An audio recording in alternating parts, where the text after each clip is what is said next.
my brother's going to be moving in with me, and just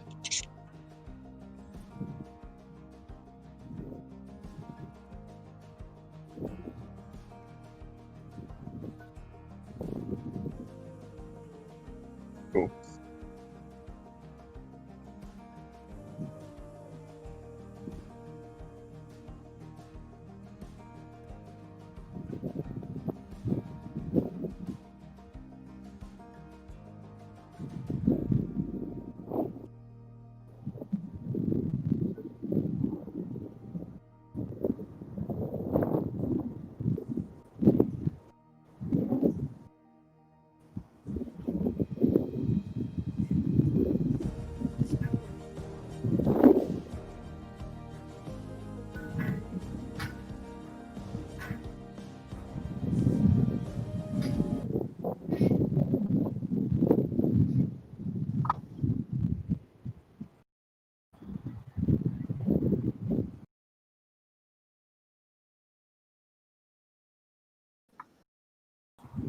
I am doing great.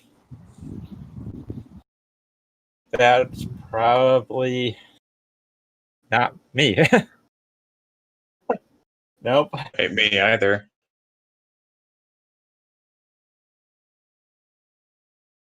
Oh, I am good. It's been a crazy week, crazy month. Looked rather sketchy on the Indiegogo front, but it pulled through.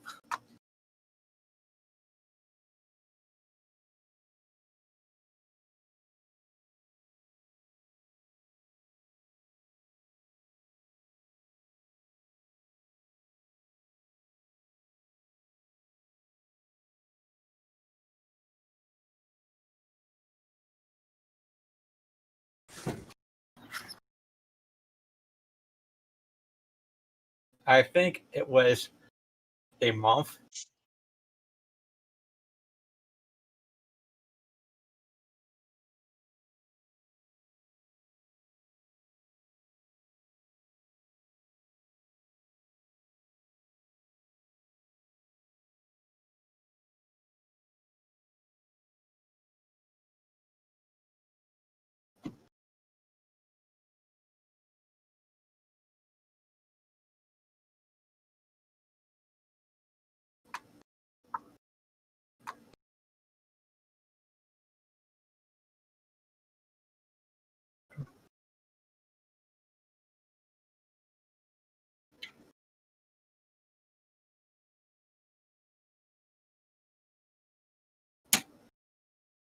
It'll be up for a month so that we can have a little bit of a cash flow just in case we don't have enough on one thing.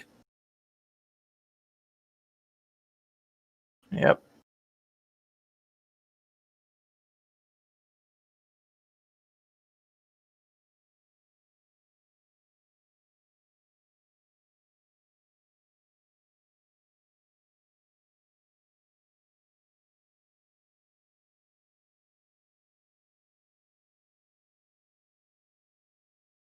Right now, there's about 19 pages left. We didn't work on it during the campaign because of the cameos that we're going to put in there.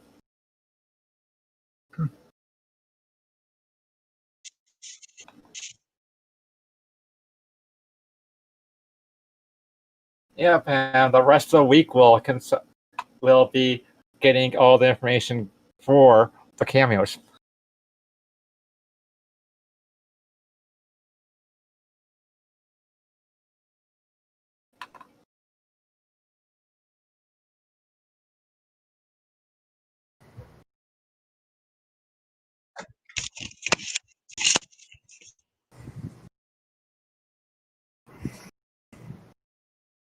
Yeah.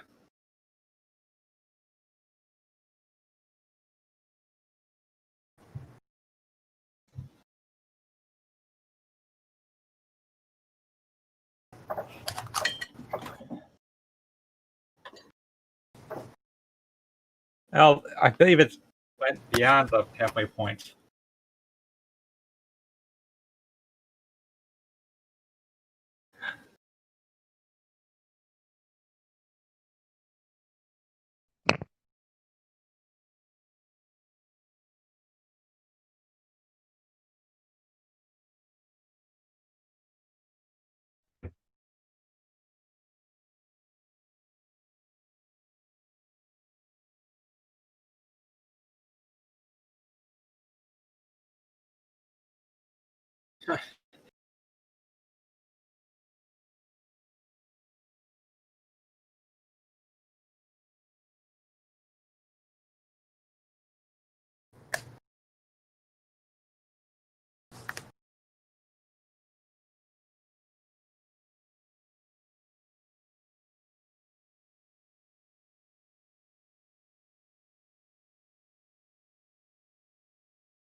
And if we broke it down, like how much of a percentage do you think is old and new?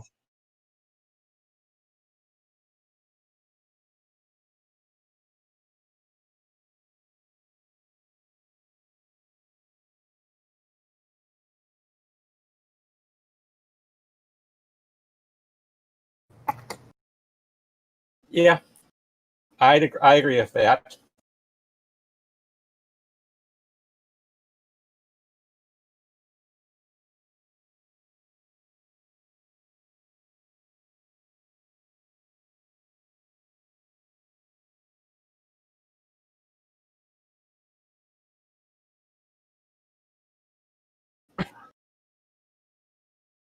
Yeah, and having the Mythoverse omnibus also introduces them to stuff like the Mythochibis and Adobe Kroger and Changeling.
"24 pages for Mythic Issue 2.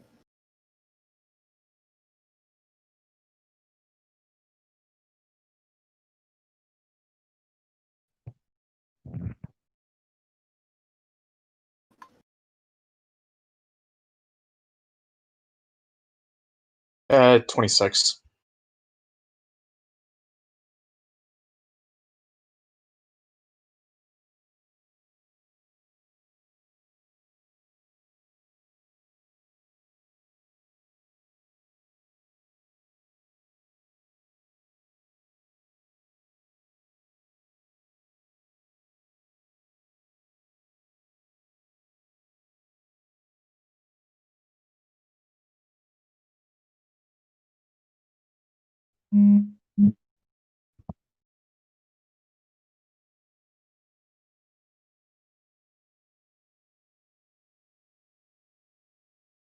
Oh, sorry about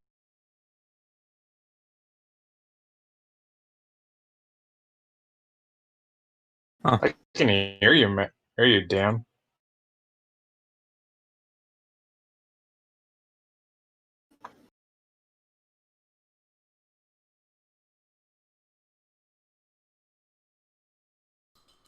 For some reason, it reset to default. I don't know why.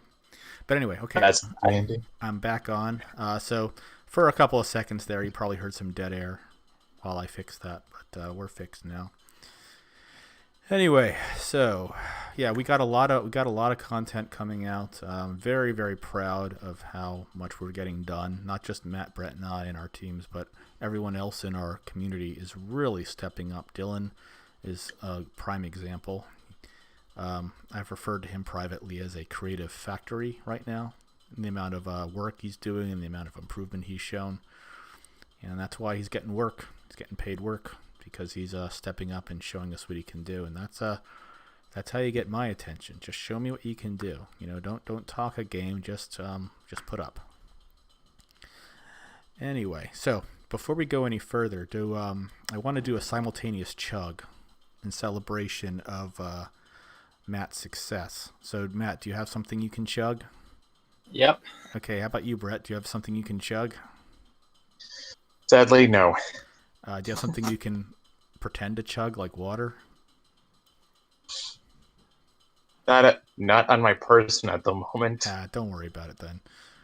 I'll chug enough for you as well. Okay, Matt, you ready? Yep. All right, on 3. Ready? 1, 2, 3, go.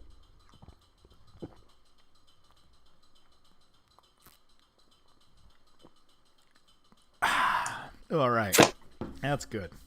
There went about half of a Guinness draft long neck. Never get no joke. I just chugged the Guinness too. No kidding. My man. I knew you were my tribe already, but now you're my friend.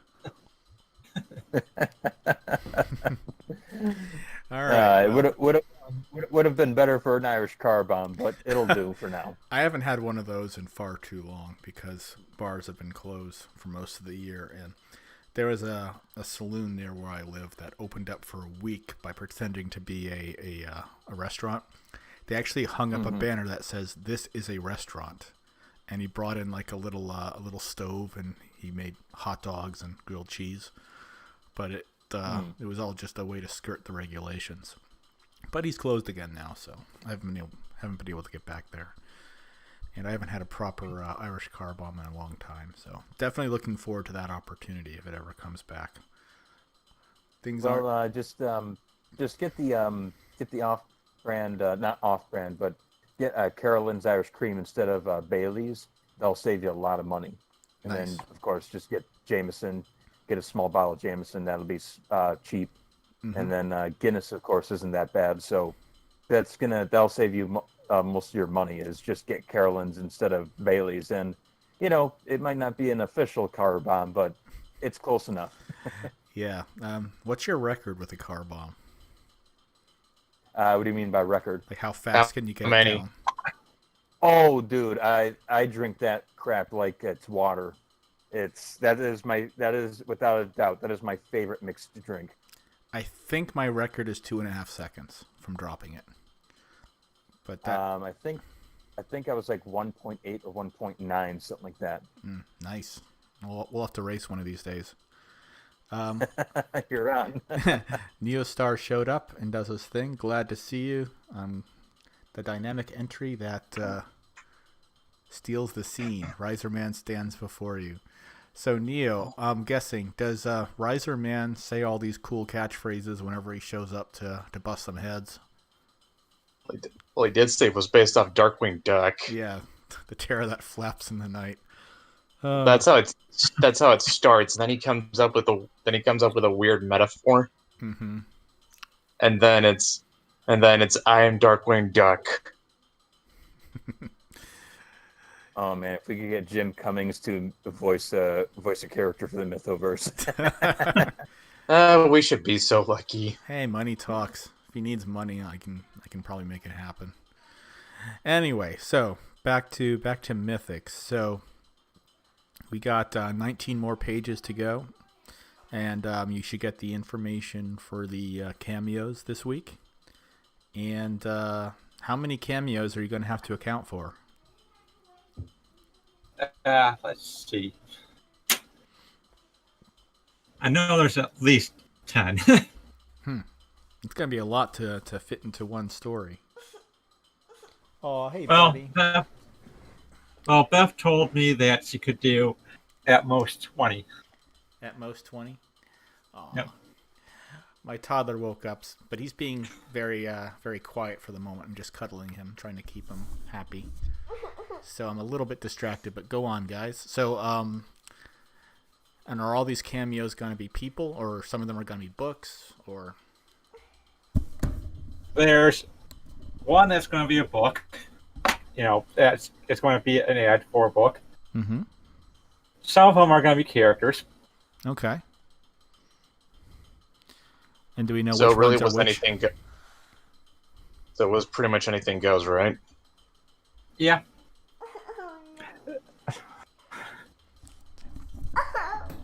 Hi guys. Basic. Hi. Like, Yeah, Kara. nah, that's my 9-year-old. I got both my kids here now.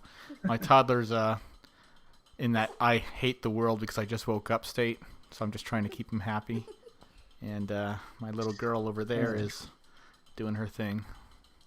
Yeah, that's how Leo looks when he gets woken up from a nap when he doesn't want to be. Yeah, he's very much behaving like a grumpy cat right now. He immediately demanded my attention, cuddled up on me, and now he's just trying to fight sleep again. Yeah, right now, I'm just lucky Leo decided to just go take a nap on my chair. That's cool. Does he ever disrupt you when we're on stream? He did on the last show we did. Yeah, every other sentence he was meowing. The other word. We got the word he was meowing. Well, at least he's cute, right? I mean, he's getting bigger. He's like he's gonna be 6 months old in August. He was a lot cuter when he was smaller. Well, they have those giant eyes and the adorable little squeaky voices. It says that I could hold him in one hand. Yeah, and you could just pluck them up by the scruff and immobilize them with 2 fingers. That's always fun. I love doing that to kittens.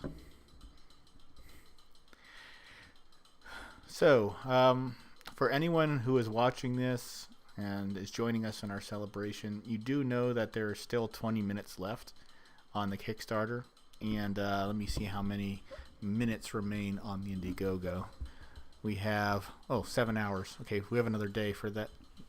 Another 7 hours, sorry, for that. But for those who have not backed it yet, I'm just going to play the promo video once more so you can see, like, hey, this is something I want to get into. Here we go.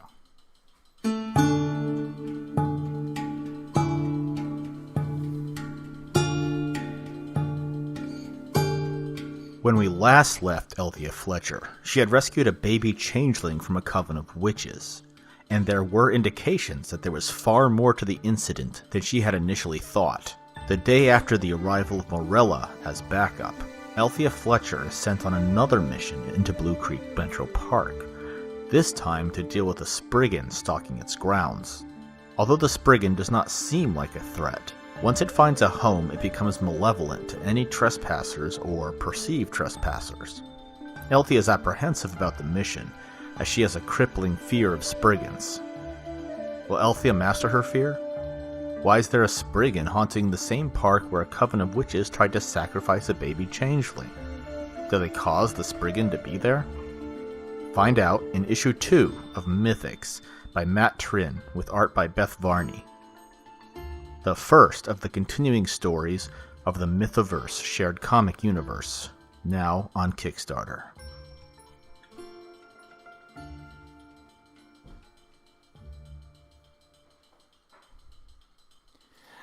Yeah, so I picked that music for the trailer because I think it truly does evoke the tone of the book, in that it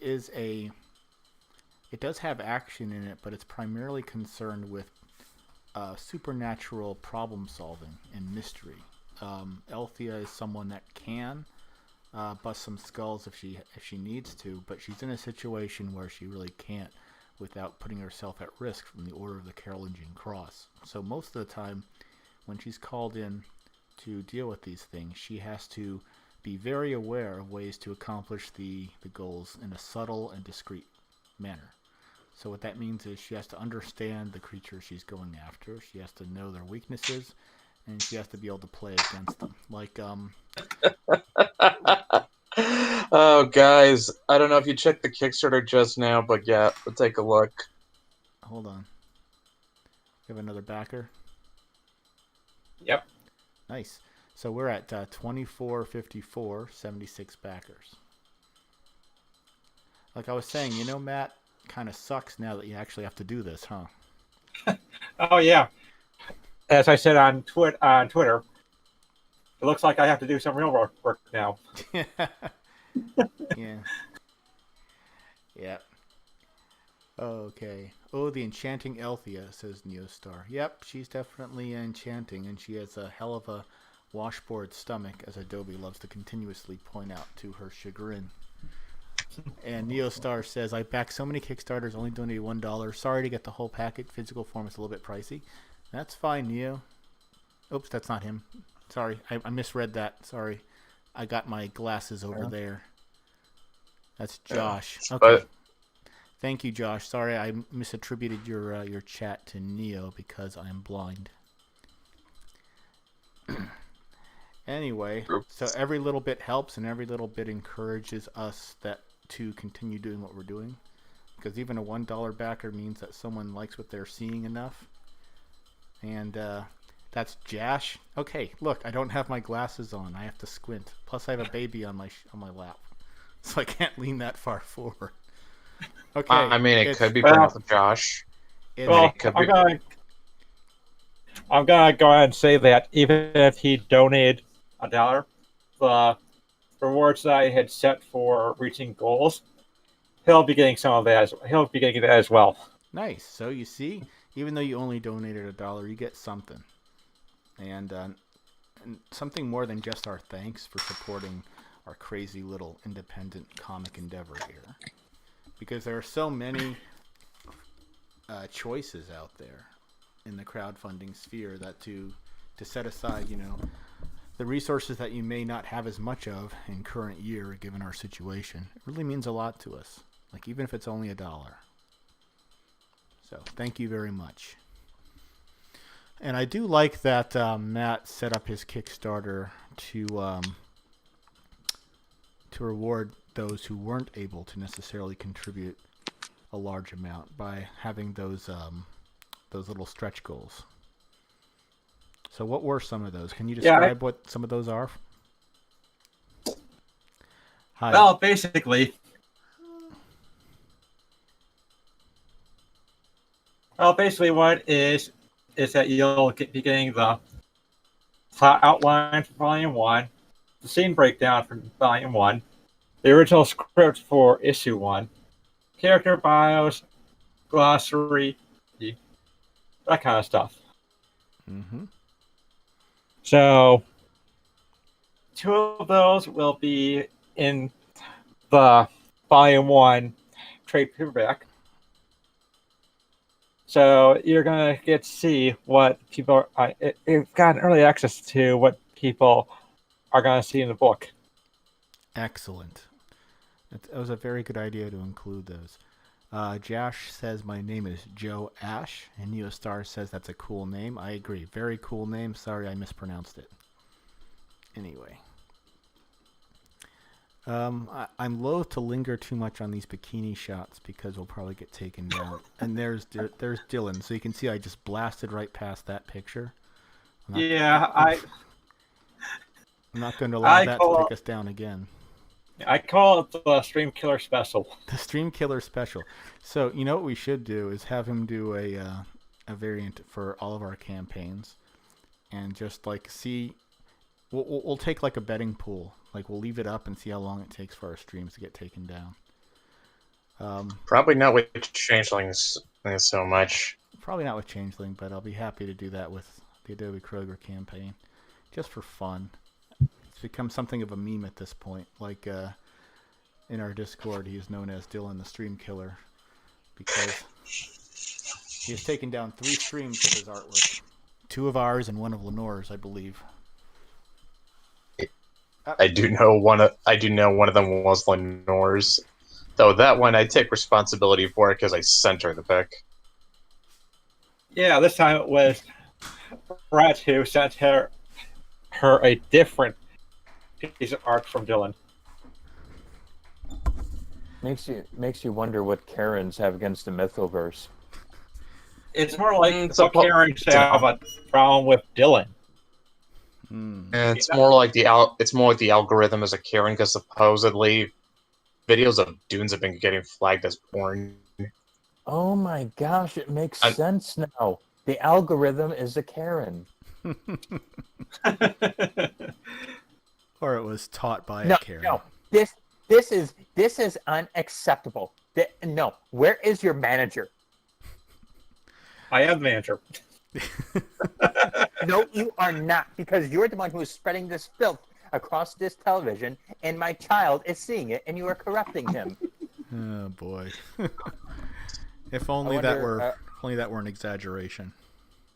Yeah, but get Changeling on here, and then it's supposed to be aimed at the demographic for the Karen's children, and she'll still find something wrong with it. It's probably the truth. She has red eyes. Do you know who else has red eyes? Stoners. Donors. And she is in Washington. This is a blatant propaganda. Oh boy. I'll be like, and I'd be like, sure, whenever you want. I didn't mean to hijack the conversation. Sometimes her eyes are just red. Well, Salem knows for certain that Like I Karens said, will didn't be mean to hijack the conversation from Mythics. I couldn't help it. It's all right. It's all right. To be fair, Changeling is coming up next. And also, here's something that I've actually come to realize. If you can, with the crazy stretches of logic that people make nowadays, in terms of trying to not like something or whatever, things are just so crazy right now. You actually can probably predict the complaints, and if you're able to kind of try to foresee it ahead of time, it might actually prepare you for how you'll handle the situation going forward. Possibly. I mean, they are fairly predictable after a time. Yeah, but I mean, I would hope that that it's just because of the algorithm, because it's like, honestly, I don't see anything that people could be getting outraged over in terms of the Mythoverse. Yeah, there was It a couple of bikini shots, but they were very tame. Yeah, and it's like for the most part, it's all story driven. Nothing's being glorified or put front and center that's quote unquote offensive. At least Yeah, not it on depends on purpose. who's talking. Depends on who's talking. I mean, doesn't matter. Something somewhere is offensive to somebody somewhere. Yeah, the world's a big place. You're gonna piss off someone by saying something innocuous. It doesn't matter. All right, you got 9. Well, actually, do you mind if I ask Matt a question about Mythics? Yeah. Yeah, Go please ahead. do. This is what we're here for. All right, cool. Speaking of tones and what is going on and such, I'm curious. What can we expect in the second issue that is going to be different tone-wise compared to the first? Well, you'll get to know Althea more. All about one of her greatest fears is brigands, as shown in the preview pages. Yeah, let me There's- scroll down to that page that Instagram would not let me promote. There we go. Oh. What do you mean they wouldn't let you promote it? Well, Let's just say they thought it looked too much like a word that rhymes with tape. right. Like Oh, I had I think 4 images to choose from that were prepared by Bethy that I could use to promote Mythics issue 2, and all of them involved the Spriggan scene for the most part. So I was looking for, as you can see here on the stream, as Matt said, she's recounting her experience with a Spriggan, and the weakness of a Spriggan is that it cannot see you if you have at least half your body covered with clothes that are turned inside out. And she was caught off guard by the Spriggan here, and he of course removed her clothing so she could not take advantage of that Achilles heel, and she's here looking very irritated in her underclothes. And this particular image here was the most visually striking of the ones I had to choose from. It had like the best dramatic lighting. It had a fantastic dramatic layout here. But yeah, her being tortured by the Spriggan here was too tapey. Anyway. Imagine what it'd be like if she was naked. Yeah. I mean, he's all the way across the room from her, and he's obviously just using magic on her. But it obviously looks like she's So that they didn't like this, they rejected it. But what made me kind of upset was that they took like several dollars before they canceled it. And I said, okay, well, if you're canceling it, can I at least have those dollars back? I don't care. It's the principle of the thing. And dead silence. Never got back to me. Of course. Take the money and run. Exactly. So I promoted this one instead. I think it ended up being okay. At the very least, it's like you're at least not being forced to compromise what you want to do with the character and the story to get it out there. You know, you're still being able to produce the book. Sure.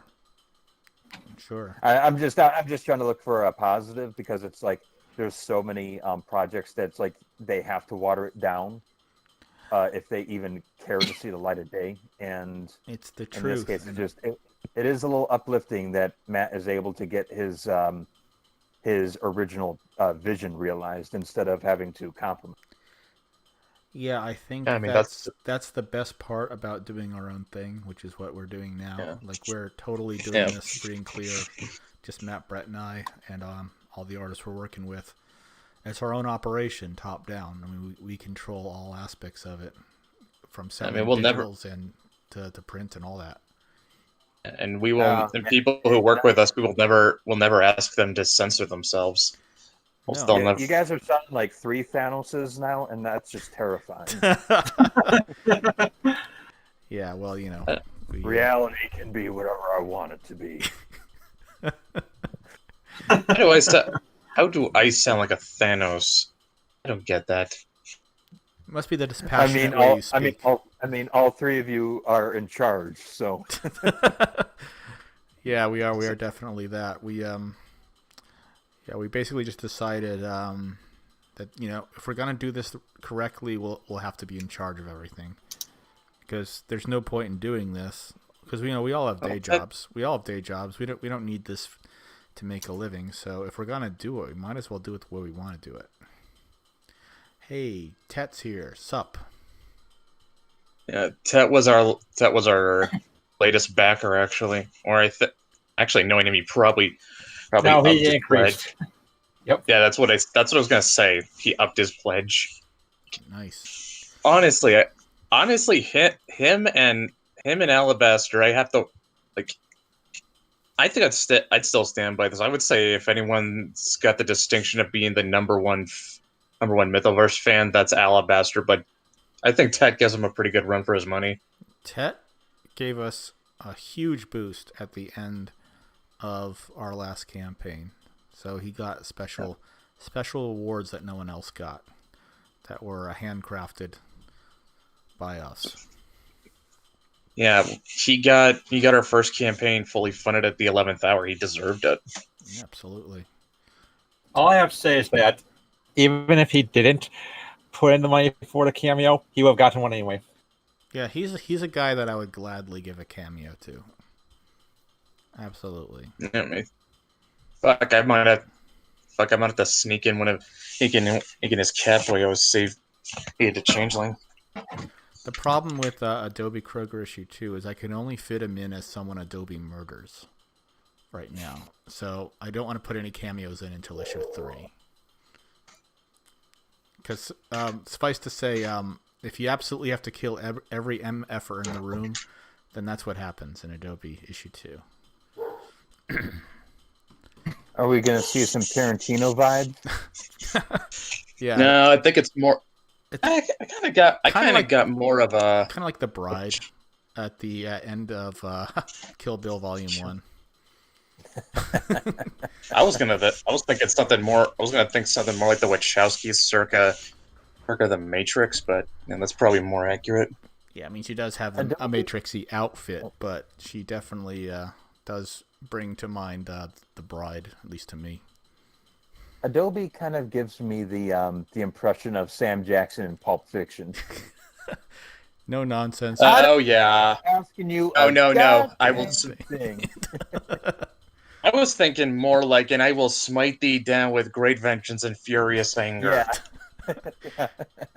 I was very tempted to have that be like something that she would chant to substantiate a blessing, but I'm like, nah, it's too derivative. As badass as it is. Yeah, and I don't know, and with the kind of tone you were setting, it would have been really cheesy. Yeah. It's fine how it is. There's a lot of things I would have loved to have done that are just wouldn't have been appropriate. Maybe for a fun project down the line. You could go with 90s action movie cheese because look at all the action movies in the 90s, but it didn't take away from the fun and the story. You sure you're thinking of 90s or 80s? Well, I said 90s. Yeah, if you think about the 90s, like Blade, for example, the first one, like that is so dated. Like the techno music and the black outfits and the are you out of your goddamn mind? Yeah, you got to remember, Vampire the Masquerade was huge at the time. Yeah, it was definitely like I'm not gonna knock Blade. It was a fantastic movie for its time, and it really did open the door for a lot of comic book films later because it proved they could make really serious money on a property that no one even really knew about. Like Blade's like a D-list character.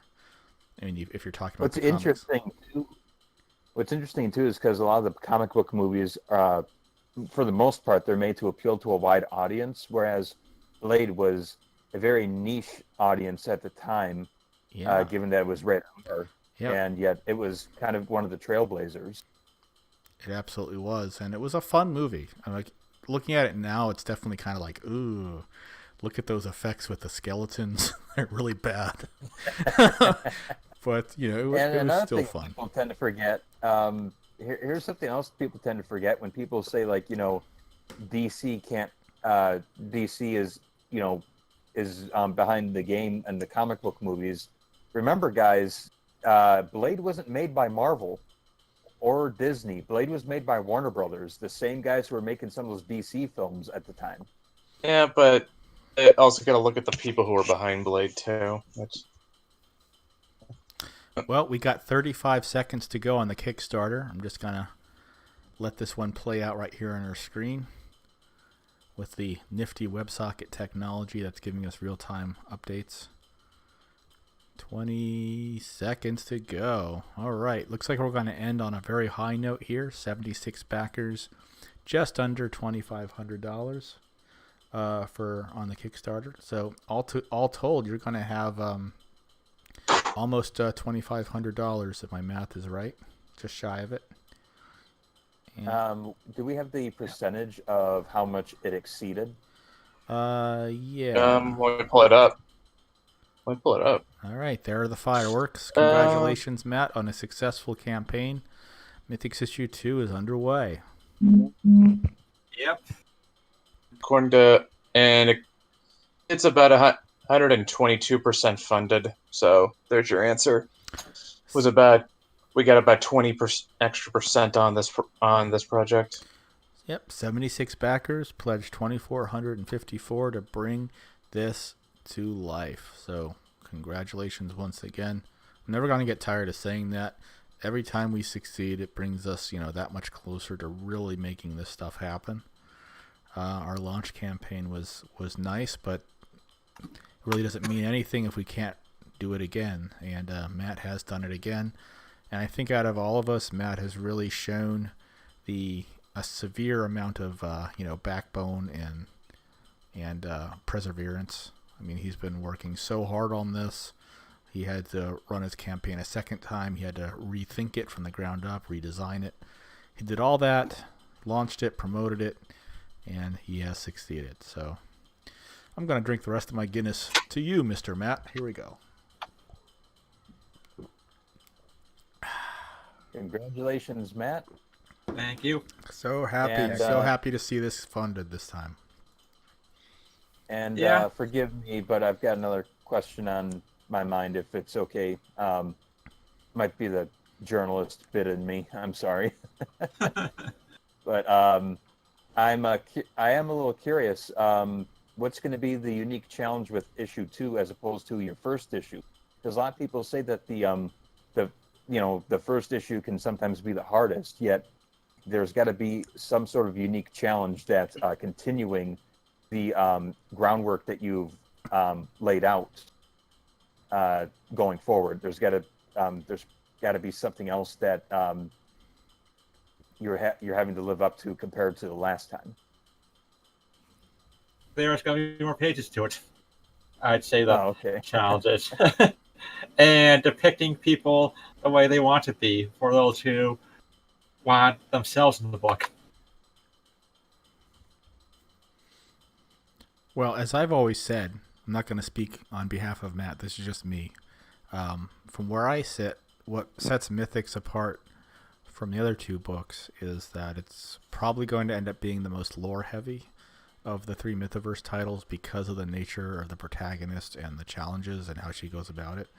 So through Mythics, we're going to learn probably the most about various creatures in the Mythoverse, how humans have to interact with them. Because, unlike Adobe Kroger, she can't just whip out two swords and go to town. She has to actually think things through and solve the problems in a very discreet way.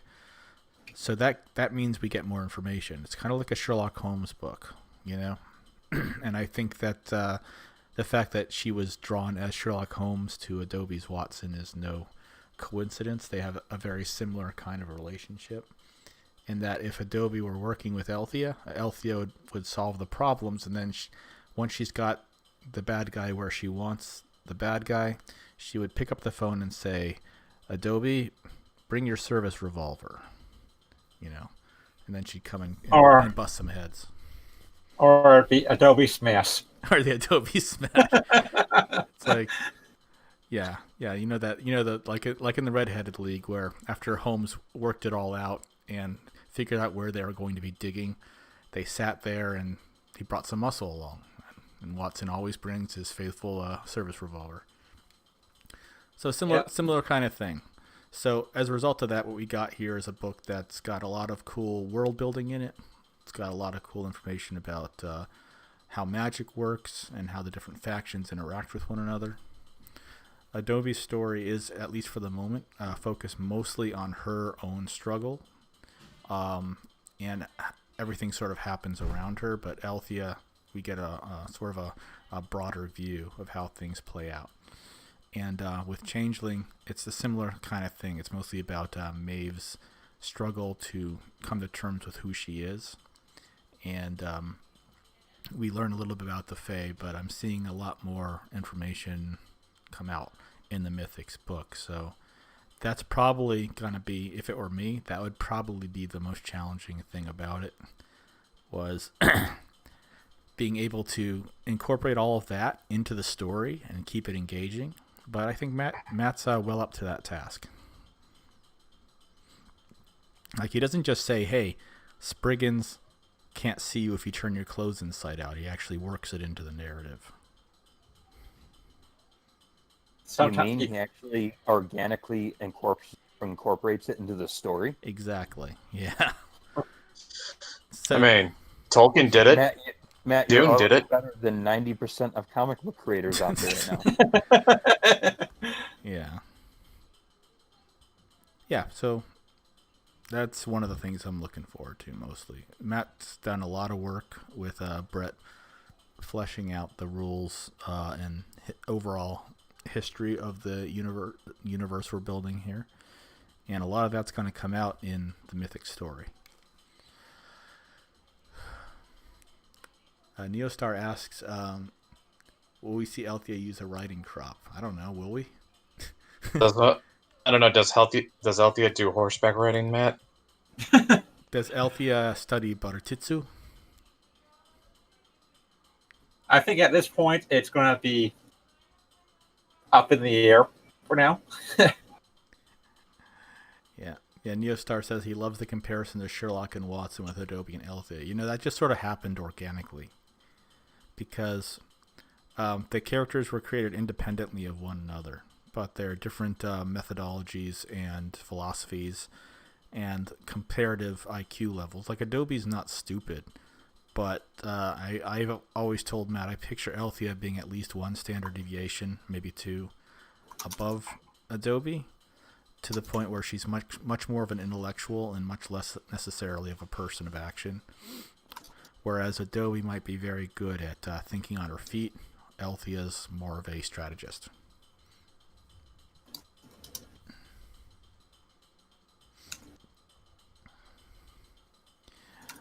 All right. So, do you have, by any chance,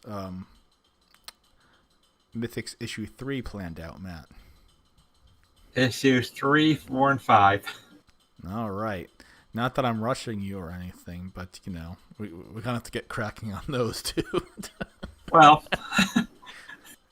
well, I've been thinking about that, and if issue 3 does much better than this, then issue 4 will be the issue 4 and 5 campaign. Nice. I want to have volume 1 end in 2021 if it's at all possible. Yeah, I understand. Neostar says Sherlock Holmes sometimes used a riding crop as a makeshift weapon. Yes, he did. Or his cane. Or did you ever pick up that book that actually breaks down the martial art form that he was referencing? Although he didn't give it the exactly correct name in the book. There was a form of self-defense that was specifically designed around, the gentlemanly art of fisticuffsmanship. And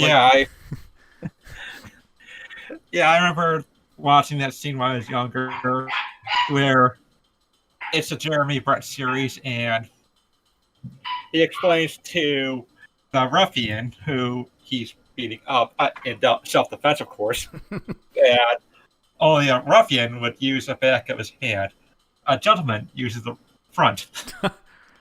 Yeah, this book is. If I had it handy, I would read you some of the passages. I'll have to get that ready for a stream in the future because it's fantastic. Because a lot of the techniques assume that both you and your assailant are dressed like gentlemen. Like, grab him by his waistcoat and firmly grasp his coat collar with your other hand. I have a feeling this is an extinct martial arts form.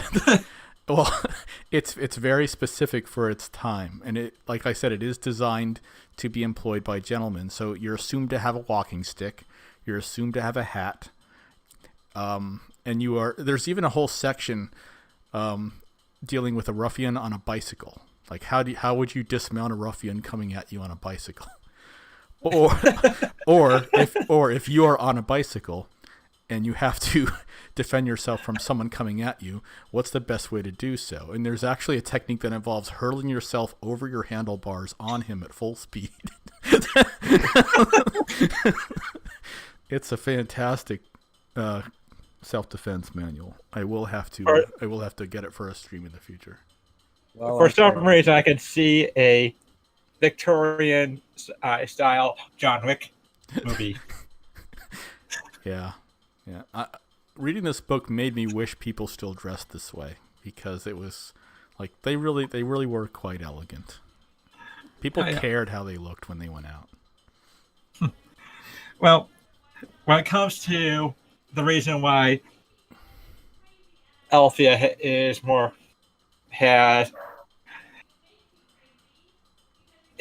the way she is from Beth's design. She designed Althea in mind of being able to, as knowing martial arts, being able to defend herself hand to hand if needed. Well, that makes sense because Althea can't just blast people with magic willy-nilly. That's putting her at too much risk. So even though she might be able to, she would have to be able to defend herself with a... Is that my dog? Sounds like... All right, hold on. I'm gonna mute for a second. 1 second. Talk amongst yourselves while I deal with. Actually, it looks like it was. Actually, hold that thought, Dan. It sounds more like it was Salem's dog. Got it. Okay. All well, right. Okay, they're done. Awesome. Well, I'm sorry about that, guy. No, it's fine. It's fine. Last stream we had Leo, This stream, we have your dogs. Yeah, I have a little I have a puppy who's still quite loud when he needs to go out, and it did sort of sound like him, but I didn't hear it locally, which is why I was confused. He's a little staff terrier mix with a mountain herding dog that they were not able to identify. I had thought that he was a Vizsla, but his ears were the wrong shape. It says the male must be here. I think that's for you, Salem. Oh, my dogs, they're not friendly with people they don't know, so I don't know. I feel bad that my dogs interrupted the stream. No, it's fine. My toddler interrupted the stream. My cat interrupted the stream.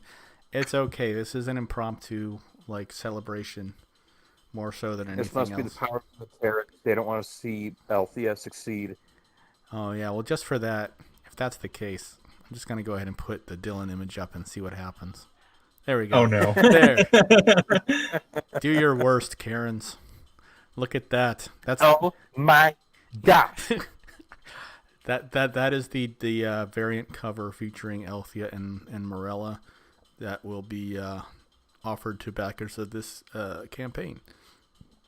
So, and it is Dylan's artwork, and he is notorious for murdering our streams. But 5, 4, 3, 2. Now we're still up. Awesome. Okay. So, really quick. You Karens have no match for the power of the stream killer. Yeah, so we got a lot of cool artwork going out. In addition to that variant cover, we got the Luigi print, the dragon print.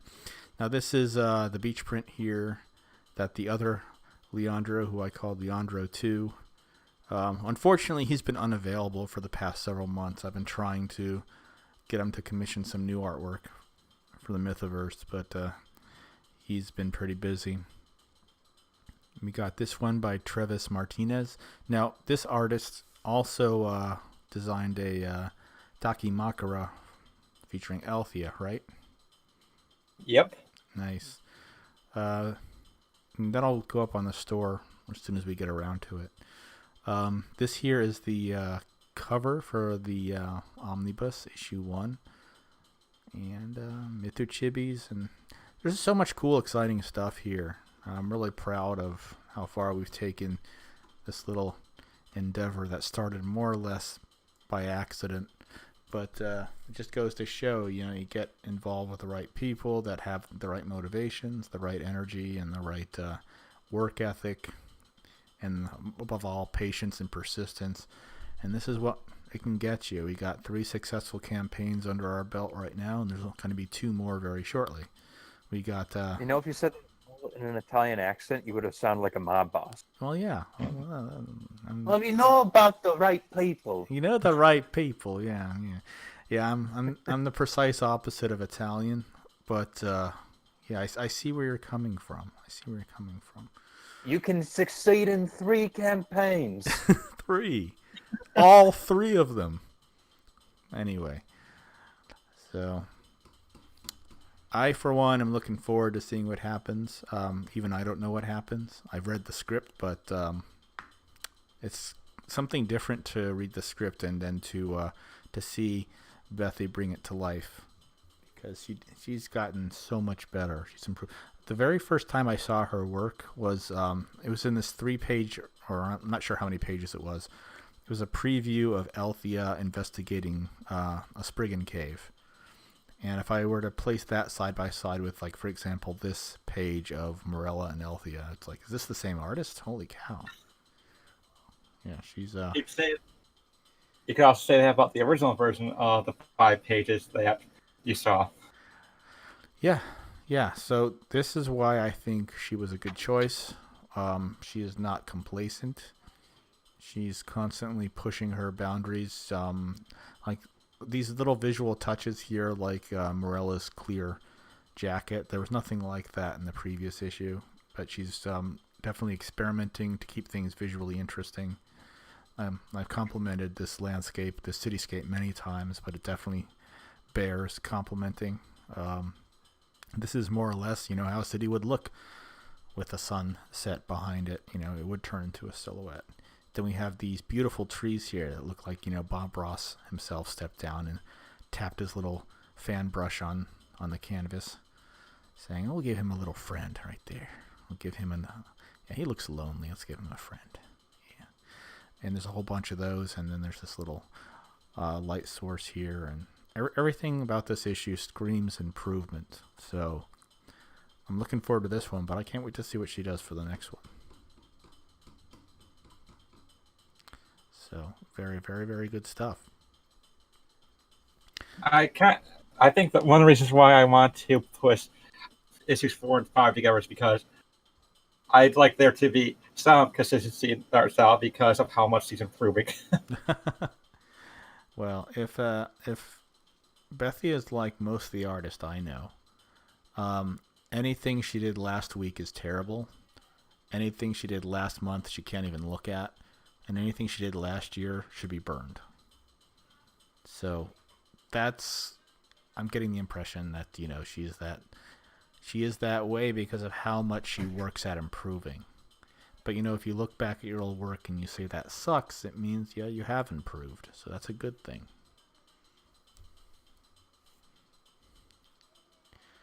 Yeah, and now we've got 24 backers on Indiegogo, so we're at 100. Oh, we got a new one? Let me see. Yep. Yeah, we sure have. We're at $1,062 and 24 backers with 6 hours remaining. So, yeah, we are at 100 backers. So you are well on your way to growing the amount of backers that we, from your portion of the Mythoverse anyway, against our first campaign. So you're well above that mark. Yeah, and it's also growing it for you guys as well. I'll come back. I'll come here for Mythics, stay for the rest of the Mythoverse. Yep, absolutely. Do you mind if I ask another question again? I'm sorry. Go ahead. Jeez, who do you All think right. Just curious, Matt. With the whole, a lot of people are excited to be supporting the Mythoverse, but what are people who this is their first, who are just into independent comics as a whole? What does Mythics offer that's different than other indie projects out there right now? Not just the Mythoverse, but your comics specifically. Well, I'd have to say that, for one thing, it's not a take on the superhero genre. Althea is a person. Althea is basically the average person. If you take away her magic powers, I wouldn't say she's average. She's above average intelligence. She's definitely, got very strong analytical skills and observational skills, and the ability to retain a lot of disparate pieces of information. So I guess you could say she's above average in that regard, but in other respects, yes, she is certainly just an every girl trying to make her way through the world as best she can. And she happens to have magical powers. yeah. Could one say she's a magical girl? Well, we all know that Adobe Kroger is one now. Oh yes, Adobe Kroger. Mythics changeling power. Yeah, it's funny. It's when I described to Brian, not to take away from Mythics, but just for a moment, because you mentioned Magical Girl Adobe. When Brian mentioned, like, hey, if Adobe were a magical girl, what would her powers be? So I described, a very, An iron liver. A power set that corresponded directly to how she is in her own book. And I am hearing magical girl variant. Got it. Yeah, when I mentioned that she likes to drink and she plays banjo poorly, he said, okay, well that means she's going to be a drunk monk who plays the sanshin, and that's how that turned out. And I'm very happy with that. I think it's going to be a fun little story.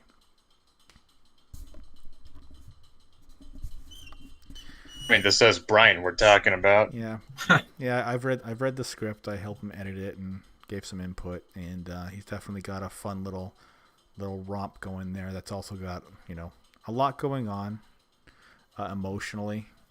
There's quite a bit to unpack, as millennials might say, but it's going to be mostly a fun little action story at first glance, and then when you read it, you'll notice some of the more subtle things that might make you think.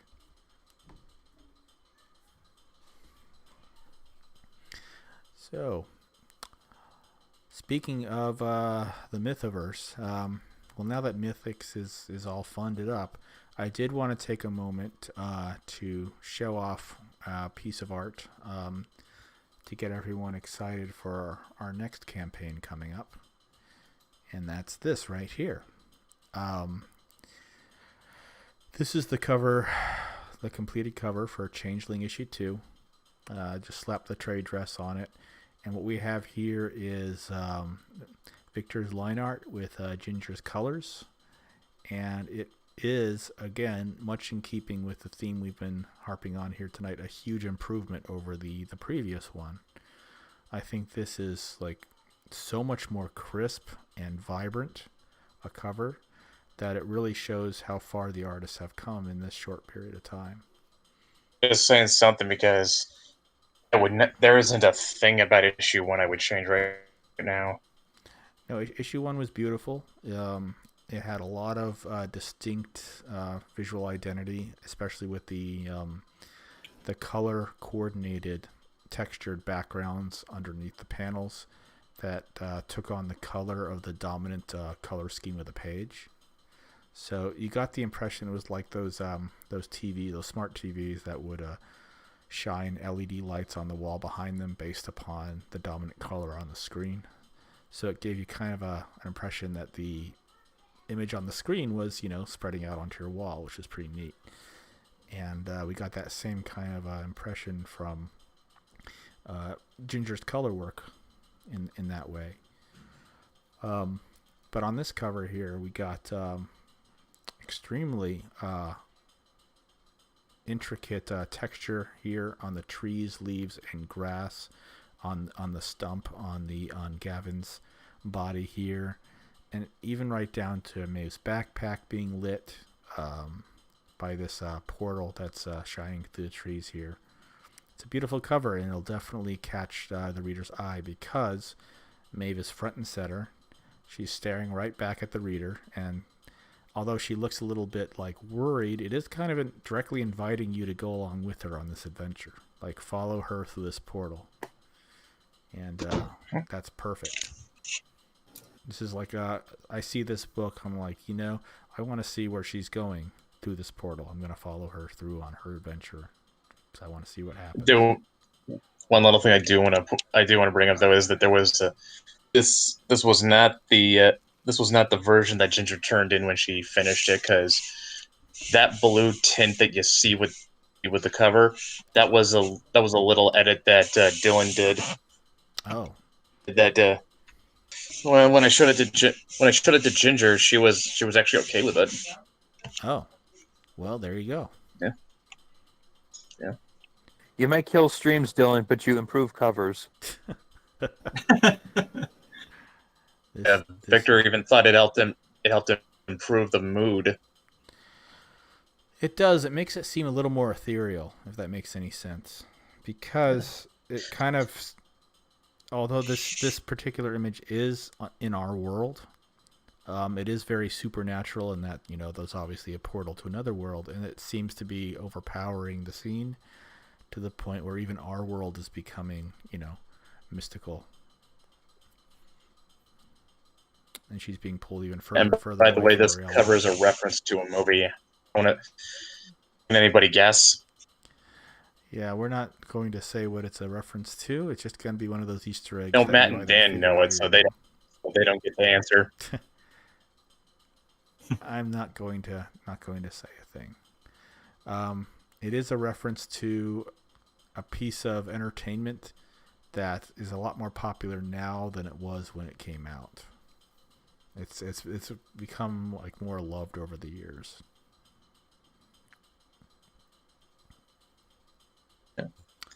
Does that? I would. Does anybody watching the stream? Does anyone see which? Does anybody get the reference? Nobody. Anyone? Nope. I think I get the reference, but I'm not going to take a stab in the dark until later. Though I do have to say, like, I very much love the art style and just the line work with the cover, because everything in the picture, from what I can remember from some of the photography classes I took, it's all really meant to draw you in to that portal right there, right in the center. Yep. And if I zoom into Maeve, look how crisp that line work is. So It is absolutely gorgeous. yeah, it's a beautiful cover. So this will definitely draw in. Like if someone saw this on the shelf in the comic book store, they'd probably pick it up and flip through it just to see what the hell it was, because it's such a striking cover.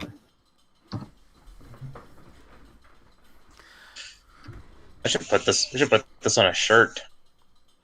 No, all the other covers are on shirts. Why not?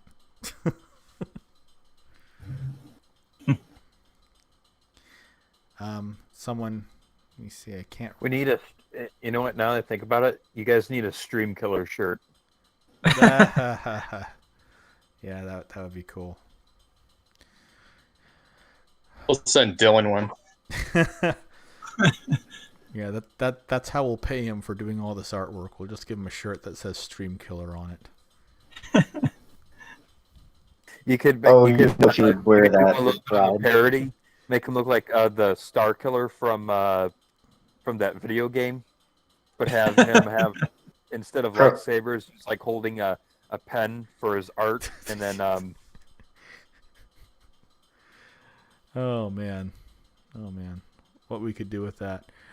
So anyway, no one's guessing the reference, and well, here's a hint. I'm not going to say anything more than the layout is almost like a 1-for-1 comparison. So it's not necessarily like this is a reference to a film. It's a reference to an image as well.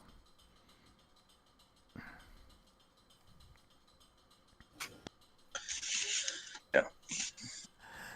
But let me put it this way. If you know the poster, you'll probably figure it out. Right. So this campaign will be launching like a month after Mythics is fulfilled. I believe that was the plan. And we're shooting for what, September? Yep. Okay. Great. And after that, Adobe Kroger should be finished. And my plan is to just run a campaign to kind of sell the finished book. By then I will probably already have a print copy in my hands, a proof, and I'm just going to like put it out there as a means to pay for the printing and the fulfillment. Where Changeling is concerned, I'm down to the last 8 pages to pay Ginger for coloring. Mm-hmm. Victor's already 100% paid for. Mm-hmm. So, but let's put it this way: even if I don't have all the pages paid for by then, still get at least I want to say about a good 90% of the work already done. Cool. So that's one thing that we're going to do a little bit differently this time around is we're going to run the campaigns in such a way that everyone will get fulfilled almost immediately. The one thing that I look back on our last campaign and still cringe a little bit is how long it took the print fulfillment to get done. So we're not doing that again. We've learned our lesson. We've changed our processes. And when you support our campaigns and they are done, you're getting them when we promised that you'll get them. No more delays. We've had a lot of test runs on the Patreon. We have a good system now with our printer. that I'm fairly confident we will be able to deliver these expediently.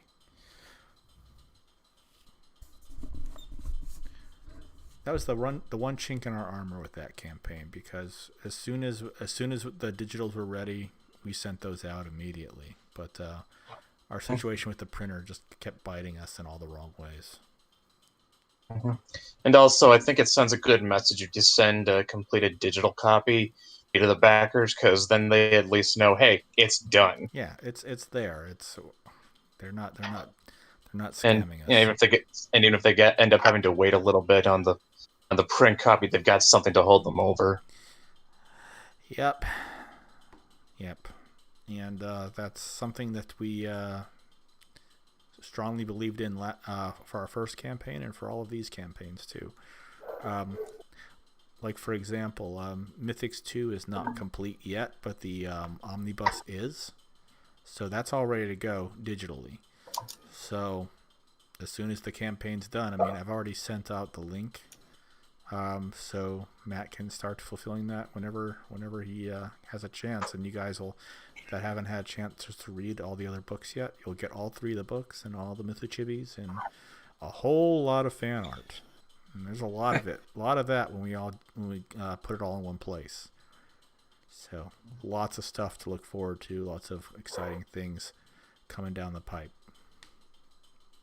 And you'll be getting them before the digital versions before the physicals, because I like getting some of the fulfillment done early. As well you should. That's how we handled it last time. Like the day the last campaign ended, I sent out all the digital Adobe Krogers, like immediately. I wanted everyone to get what they paid for as soon as possible. Okay, well, we've gone on for a little while here. Can't say congratulations enough. I can't say how excited I am enough that we're moving on with the Mythoverse, and more specifically Matt's book, that he has definitely earned this win, and take a victory lap and get back to work. All right, so for right now, I guess I'll fire up a game, unless you guys have anything else you want to discuss. I think we did a good hour and a half. All right, great. I'm going to fire up Dead by Daylight. And if Matt and Brett care to join me, or anyone else, we shall do so. I do not have that game, but I will still stick around. Awesome. Cool. All right, let me fire this up. We don't have enough people to do a private match with a killer, so we're going to do Survive with Friends and see if we can get away from the big bad person with a knife. Who shall be the big bad person? Knife or harpoon gun or axe. Or axe, yes. I don't know why. Actually, I do know why. My favorite killer to play is the Legion. I just like their aesthetic and their backstory. A lot faster than not the Upper. best killer to play in terms of their abilities, like, especially after they changed to but I just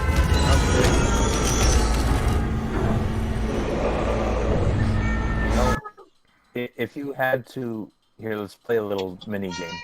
If you had to make your own killer for the game, who would you make? If I had to make my own killer, that's a good question. Like it wouldn't be an existing licensed killer. It would be like it would be my own killer. It would probably be someone not dissimilar to the Legion, and that's probably why I like them. It would be a troubled teenager suffering from years of addiction and abuse, like Adobe Kroger almost. Here's a question I got. Is there any killer in Dead by Daylight whose gimmick is that they're a cannibal? Well, yeah, the cannibal. Shit. Yeah. Well, there goes my concept. Well, there goes my concept. Well, no, you could obviously make your own, but the cannibal is based off of Leatherface from Texas Chainsaw Massacre. Leatherface wasn't a cannibal. Well, his family was. Yeah. Honestly, I think if I had to add a killer to the game, I think I would add Dylan the Stream Killer. There, you win. Man, you made the funny one. Now mine won't be as funny. He'll be like Freddy Krueger except for streams. Oh yeah, no, he runs around carrying, a pen in one hand and a tablet in the other. I was thinking of. I was gonna make mine the Karen. She would follow you around, and she would dig up with a phone, and she would pull up 10-year-old tweets as she contacts your employers. Ah, dang, that one's a bit better than mine. Yeah. And then you and then when all hope is lost, you have no choice but to give in. That's awesome. All right, so let me see if I can invite. You can mask your scent with cat litter and boxed wine. So I think we're gonna try the new Survivor. I think I'd probably make a killer that could. Are you talking about Would, Cheryl Mason? Yeah. I've only If I played made her a little if I bit. made a killer for Sorry, go ahead. if I made a killer for Dead by Daylight, I'd want to make. If I made a killer for Dead by Daylight, actually, I think I'd want to try something that has sort of a ghost theme, like not like the Wraith where he turns invisible, but like he can actually like a killer that can actually like clip through solid walls. He'd be broken as fuck though. Yeah, if you clip through solid walls, there's a killer that can do that to a degree, the nurse, and she's one of the most frustrating ones to play against if they're done well. For that reason, and there is a killer named the Spirit. Shit, that is Cheryl. It's Cheryl from Yep. Silent Hill. Yep. Yep. Actually, well, I say it's Cheryl, but that's Heather and Cheryl. They're the same person. It doesn't matter. Yeah, that's all she's. And there is a killer called the Spirit, which is based off of like characters from Japanese horror, like The Ring or The Grudge. And she doesn't clip through things, but she does have a traversal power that lets her move very fast. Yeah, if in all seriousness, if I was going to design a killer, it'd probably be something Japanese themed. Actually, what I would go with was I would do a what are they called? Those Japanese demon spirits? What are they called? The yokai? Oni? I mean Yoni? Yeah, Oni. That's it. Yeah, there is an Oni killer in the game. He is Oh, okay. very frustrating to fight against because he has a Super Saiyan ability where he can drop you with one hit. I hate that. Okay, in that case, how about a Mr. Hyde kind of killer? Mr. Hyde. Oh, now you're talking. So he would probably look like a survivor. That'd be That'd be interesting. All right, let me. I got a better one. A shapeshifter, like he just takes on the appearance of other survivors, so you're never same spot with another survivor. You're kind of the jig is kind of up. Or how about every time that the killer kills one of the players, he takes the form of the player he just killed. Yeah, that's a good idea. Yeah. Okay, it Kind of says that. Whoever the company is that made Dead by Daylight, you're welcome for all these free ideas. You know what? I'm not just saying to be that funny, you owe us royalties, but Okay, so Dan, I don't think I got your invite. Okay, give me a second. just to be funny, I would call all that killer the Changeling. How frustrating would it be to be killed by an 11-year-old girl? That'd be great. That reminds me of It's almost half of Japanese horror movies, so ask them. honestly that reminds me of a bit that Pat Oswalt did a few years ago, and honestly I love it. I love the bit, and I still laugh at it today. once you hit 90, every single year, one law stops applying to you or something like that. And the moment you hit 100, you can legally commit murder. If a Dan, I don't think. 100-year-old person can murder you, you don't deserve to live. Hey Dan, I don't think you can invite me because you're offline. I'm offline? Oh, you son of a Yep. bitch. Why did I do that? Hold on. Why did Oh wait, did the stream die? No, it didn't die. My Steam profile is offline. Okay. Yeah. Well, while So you that's guys are what playing happens when that, you send an I'm invite. while you guys are playing that, I'm actually playing Bloodborne, and God, I cannot wait for that to finally come to PC so I can play it. I've been waiting for it for so long because I'm not gonna buy a PlayStation just for one game, and that was the one game I really wanted. yeah, Shame. it's, I mean, remember that they're not as big as they used to be. Remember those honest trailer things for the video games? Yeah. It's still the funniest thing I ever heard was the honest trailers for Bloodborne, and he says, "Coming soon to the PlayStation is the one game to put everyone who got an Xbox One on suicide watch." It was. I when I saw that game and I saw like playthroughs of it, I'm like, I want this game, but I can't have it unless I buy a PlayStation, and I'm not gonna do that. I'm not gonna buy a Like box and if anybody wants like an insight into the things I love in life and an insight into what my personal favorite aesthetic and how I would decorate my house would be, just pick up Bloodborne. That's your introduction. That's your introduction to Salem right there. Just play Bloodborne. everything about that game is gorgeous. Like the most mundane details, the way the windows look are gorgeous. Mm-hmm. I mean, one of my favorite aspects is just the storytelling. Yeah, because that too. It's incredibly Lovecraftian, and the thing is, Miyazaki, there's never a useless detail, never. And the other thing is, there's no official, like, quote unquote correct way to interpret the story, because you have to be the one to do it yourself. Now, what I really liked about it, aside from all that, and of course how gorgeous it looks, is that this game, much like Dark Souls, it really doesn't hold your hand. It says, here's your character, go that way, and figure out what you have to do as you go. Like, it doesn't tell you to go into this place and fight this big thing. You just say, oh, there's a big thing there, I have to fight it now.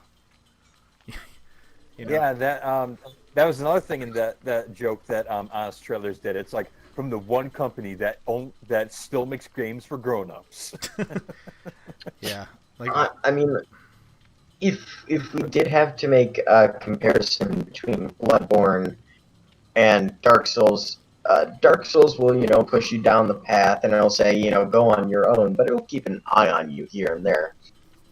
But Bloodborne will drop you in the wilderness 80 miles from any form of civilization with a pack of wolves waiting in the same spot that you're going to drop with only a slipper to defend yourself. Yeah. Yeah. I mean, think about it this way. The way the game literally begins, it's almost it'll give you a sense of direction when you talk to the first guy that you can come in contact with. Like, he'll tell you how to get somewhere, but here's the thing: it's like real life. It's like you don't get a map. He describes everything in words, and you have to go off the description he tells you to figure out where you need to go next. Well, yeah, there's no map in the game. Yeah, so it's like when he says you need to find the aqueduct, and then he says, and to get to the aqueduct, you have to go down the road that looks like this. It's like you have to pay attention to what he's saying. That's all the hints you're getting. Right, just like real life. Yeah. Hey, Brett, are you coming in, or should we just play a match without you? You're gonna have to play a match without me because I do not have Steam on the laptop. Ah, okay. Then it's just me and Matt. And last thing I'll say about Bloodborne, because I know you guys probably want to talk about Dead by Daylight. But no, I enjoy talking about that too. But something else that I just don't once again, the Karens, but it's like I actually like the fact that like I haven't played Bloodborne in a few months now, and so when I'm still trying to get back into the groove of it, and I like the fact that it's hard when you get back into it. I like the fact that I can't just pick it up and just start playing it again. It makes the experience almost like your first time every time. Mm-hmm. And yet there's people who are saying that since it's so hard, there's no selection for the difficulty, that it prevents people from playing it, and that's not okay. And I'm like, but that's it's kind of how life is in a way. Yeah, they said the same thing about Cuphead. And yeah, exactly. Cuphead was challenging, but it was all the more satisfying when you finally beat that goddamn boss. And I mean, like, look at all the cool visuals in Cuphead. It's like it's kind of rewarding that you get to see the cool stuff that they drew when you had to go through a bunch of challenges to see what they had to offer. Mm-hmm. I mean, I've never. I never Dark Souls the same way. I only ever got 66% or so complete in Cuphead, but I still enjoyed it very much, even though it kicked me up one side and down the other.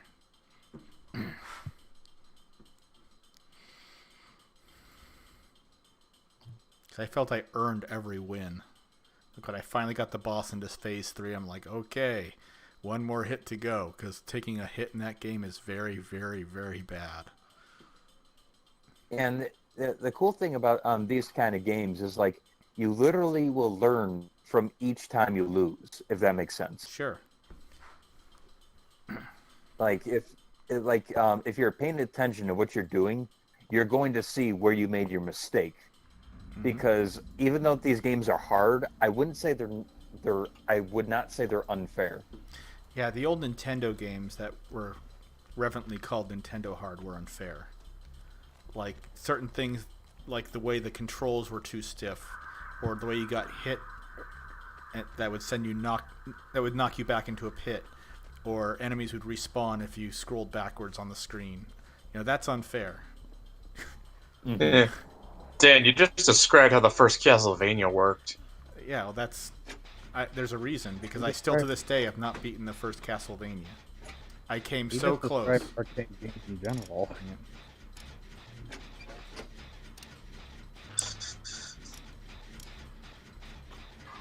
They did that in the old Mega Man games. I never played them. I beat Mega Man 1. That was it. And that was a nightmare. I still have flashbacks about the rock monster. You got my personal game that I've never been able to beat was okay. All right, for all you younglings out there, I'm about to say a system you may have never heard of. It was the Game Boy Color. I had one. And it was the Empire Strikes Back. That game. I'm going for the unhooked. That game. Now that was some bullshit. I'll tell you what. You get 5. It was so bullshit that I didn't even get to fight a stormtrooper yet, and they're supposed to miss you. So if the enemies are supposed to miss you, I couldn't even get to them yet. I mean, does that tell you how hard the game was?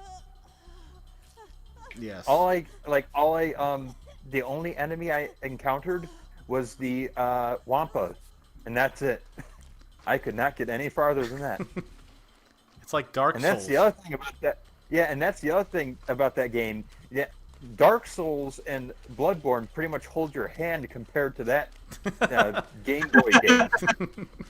Like literally, the only text box that gives you information is Obi-Wan tells you, Luke, the lightsaber is the weapon of the Jedi.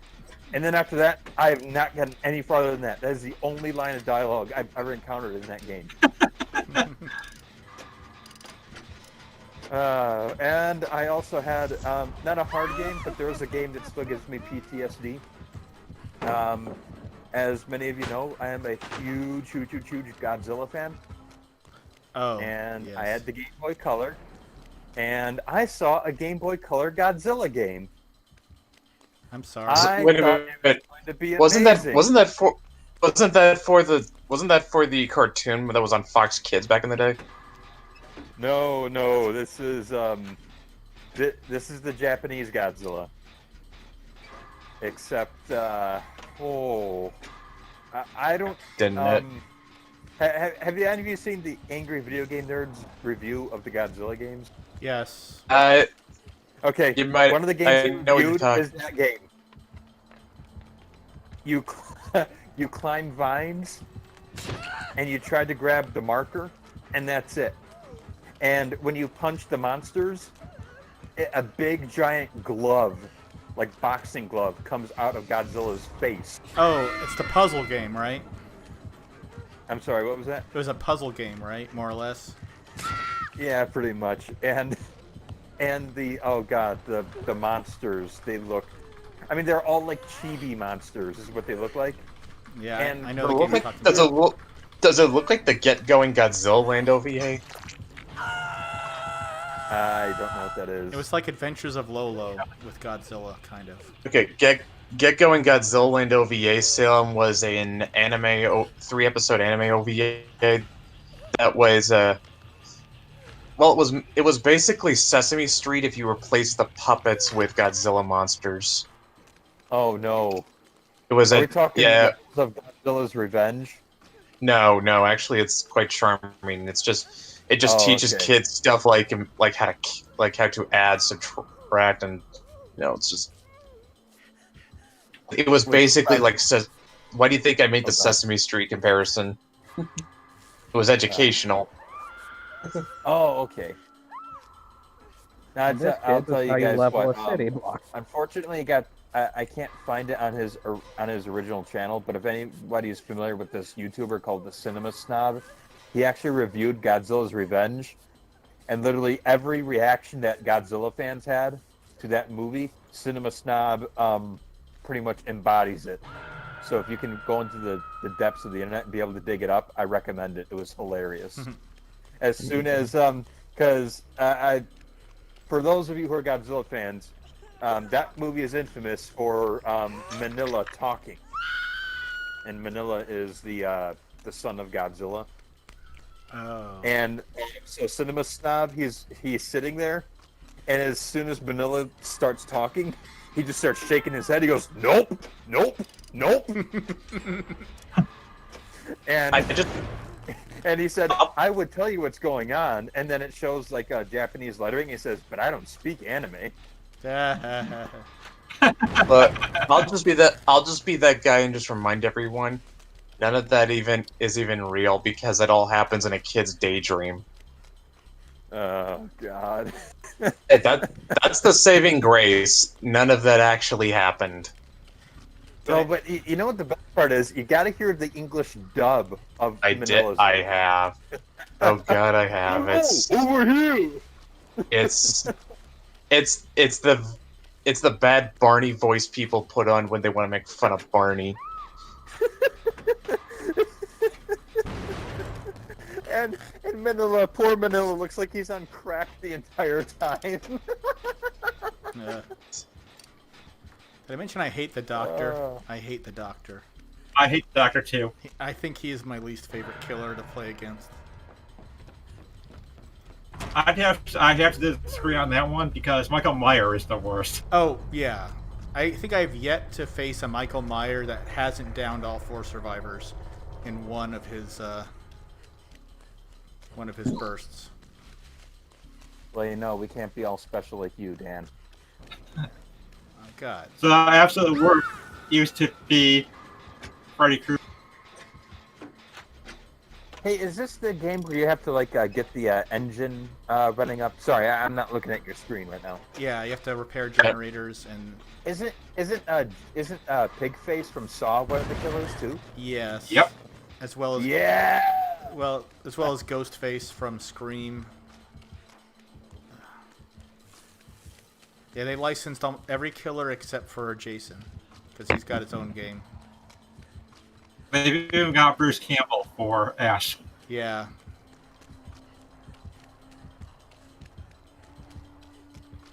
Son of a bitch. Don't leave me alone. Do they have Chucky? They do not have Chucky. That would be funny as hell. Now here's the question. If they were to get Chucky, who do you get to voice him? Mark Hamill or... Brad Dourif. It has to be Brad Dourif. Okay, good. You're thinking of Brad Dourif. He's the only man who can be that creepy. I was leaving off on or because I was waiting for the correct answer. However, you cannot blame Mark Hamill for how bad that movie turned out. No, not really. And I'm sure he was doing the best he could with what he had, but sorry, I mean, like, it'd be like casting Brad Dourif as the Joker and Joker after Mark Hamill. I mean, sure, he could probably. Actually, that's probably a bad comparison because Brad Dourif could probably pull that off.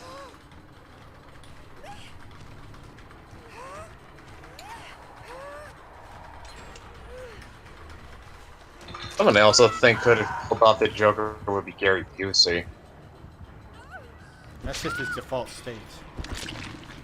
Problem is, Gary Busey has permanent brain damage from a motorcycle accident.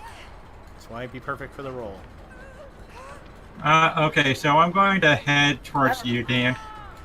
I don't know, guys. I think you should give Jared Leto another chance. Oh no. Please. I've already got Madness 3, so I'm really not going to be able to be much good. Well, keep us from dying. I'll just say,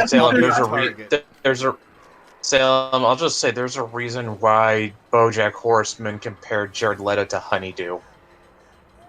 Hey, that was a joke. That wasn't me being serious, man.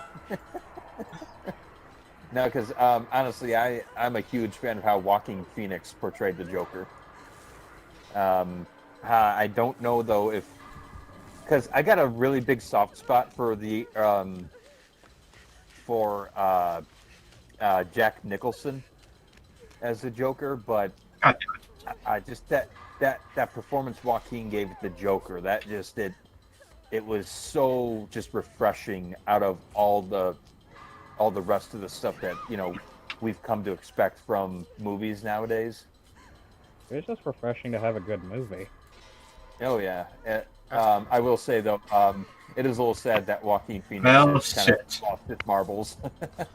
I was gonna say, in terms of good movies, 2019 was the end of it anyway. It was very good for that. I saw Ford versus Ferrari, The Joker, and 1917 all in a row. I was very happy with all of them. 1917 was really good. And there was another film out that year that nobody talked about that I actually really enjoyed. It was called Motherless Brooklyn. Anybody watch that? No, didn't watch it. I did not even know it existed. Yeah, it was who was Edward Norton, the guy who played the original Hawk. That's Edward Norton. Yeah, Edward Norton starred in it, and it was a story about I'm dead. It was a story about a detective in New York and Brooklyn during I want to say the 1940s. I think 1940s, maybe 1930s, and it's all about them trying to uncover these like this corruption and scandals regarding gentrification in the inner cities of New York, and it was really cool because it had like a really I think Edward Norton even directed it as well, and you could tell that he had just this big love of like gangster films and film noir. I mean, like just incredible, like cool shots that you don't see very often. That it's not like they're groundbreaking, but they add so much atmosphere. Like there's this one shot that I really liked where it's just a character walking down the road, but you're not looking at the character. You're looking at his reflection off of the puddle that's on the street the entire time. And it's just, it was a really cool, like, return to film, kind of like filmmaking and cinematography that we've kind of not approached for a long time. But yeah, that one kind of flew under the radar, and I kind of felt like it deserved a little better. What was it called again? Motherless Brooklyn. Okay, I'll keep an eye on that one. And it gets kind of it does get a little political, and there's some obvious jabs at like Trump in it and stuff. But it's like I just got so caught up in like the the filmmaking and the story, and there's some really good characters in it too. So it didn't bug me that much that there was some politics in it. Hey, look, the stream killer showed up. Huh? I'm happy to he's know that your art did not kill a stream this time, Dylan. Wait, did I miss the stream? No, You, No. you came in on the last half. Oh, huh. Ah. Yeah, I keep missing it. Oh, this one we kind of threw together at the last minute, and so Ah. I'm playing it. Well, it was just I took the day off. I took the day off from work, and it was the final day for the crowdfunding. It's just like, why not? Yeah, okay. I got time for one more match. Oh, what are you playing, Dan? We're playing Dead by Daylight. Oh, Matt is still in a match. That's why. Ah, Yep. you're still alive. I am gonna die. Not for long. Oh, I've been playing that new samurai game, Goddamn Mongolians. Goddamn Mongolians breaking my shitty wall. Uh-oh, now that will Japan, definitely but get that's stream but that's Japan. Other Mongolians in Japan. Well, no. Okay, but That character in South Park was pretending to be Chinese. I know, No. but I'm just saying, they're not going to care about context. Yeah, it's true. It's true. Okay, yeah, but the main enemies of Ghost of Tsushima are Mongolian, so it's Mongols. It still applies. Also, wasn't Ghost of Tsushima made by a Western developer? Sucker Yep. punch, yeah. And people are like, my cultural appropriation. Even though Meanwhile, the Japanese critics love it. Yep. Yeah, but you can't say they loved it. Otherwise, And the progressive journalists will Twitter like, and progressive Twitter went on a giant racist tirade over it. I don't want to add too much to the culture war fire here, but I will say it was kind of funny how you had people from the West telling that the people from the East, especially Japan, who weren't offended by it, that they don't understand what the true harm is that's being done. it's just That's like whatever. Yeah, they It's like people are like literally telling them, no, you should be hurt because of this, and then like they'll be staring at them like, I don't care.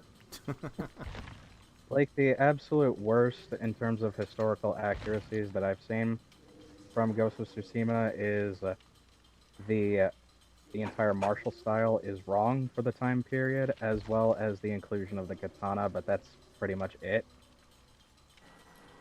Also, the enemies are Mongols. A Mongol invasion did happen in Japan, though. Yeah. Isn't how I don't.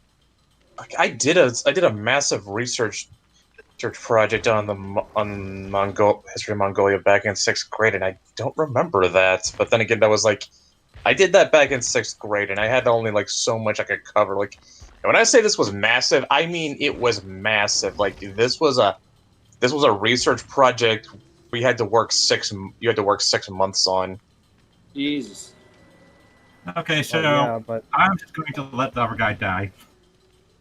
Sorry. I'm not. Are you I'm escaping? not overly. I found the escape hatch. All right. So Jump. I'm not Yes, overly. the same guys. uh, But if I found it, the killer probably found it too, so I'm going to hide right next to one of the exits. I actually had fun doing that project. That was So, and I only ended up. The funny thing was, I picked up Mongolia because, like almost all the other countries I wanted to do, someone else had already taken.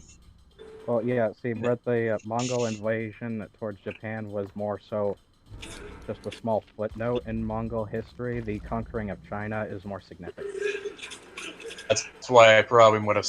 That's probably why I don't remember, because like it had more to do with it. They were more of a menace to mainland Asia than anything. They probably didn't want to remember the fact that they weren't taken out by the Japanese; they were taken out by a tsunami. Typhoon, but same difference. It's also kind of why. It's also kind of why Japan couldn't even invade Korea. Not for lack of trying, though.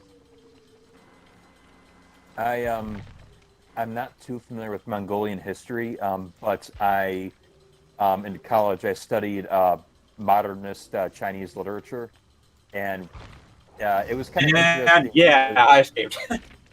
I'm sorry, what was that? Rock on. Oh, okay. We're gonna say something. I was just I was saying it was an interesting perspective to read up on, because the Mongolians years ago saw themselves as like racially and culturally and everything like superior compared to the Chinese.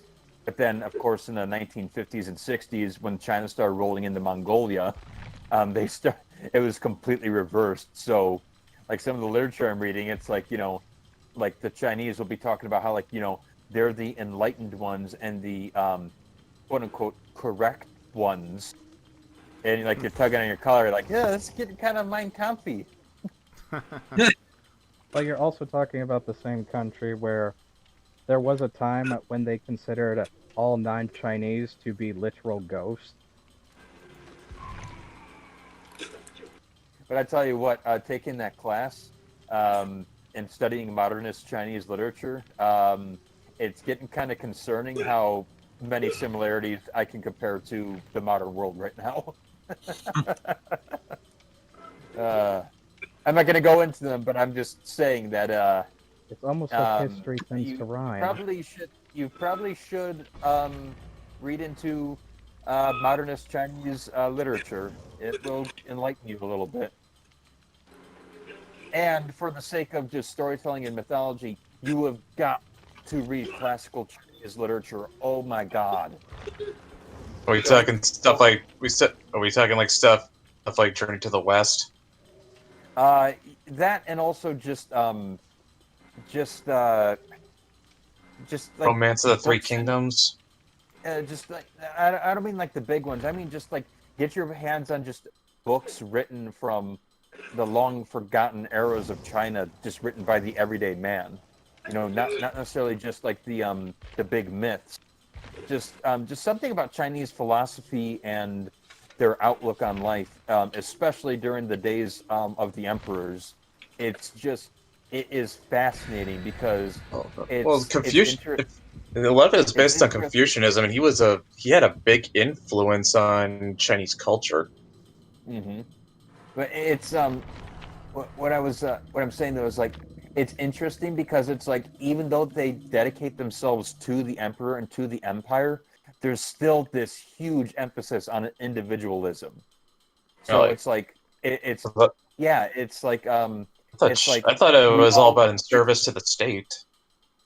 That's more so of the modern times, because it's like you have to be the greatest individual, because the greater an individual you are, the greater that all individuals together stand strong. It's like it's an acknowledgement that in order for people to be strong as a group, you have to build up the individual first.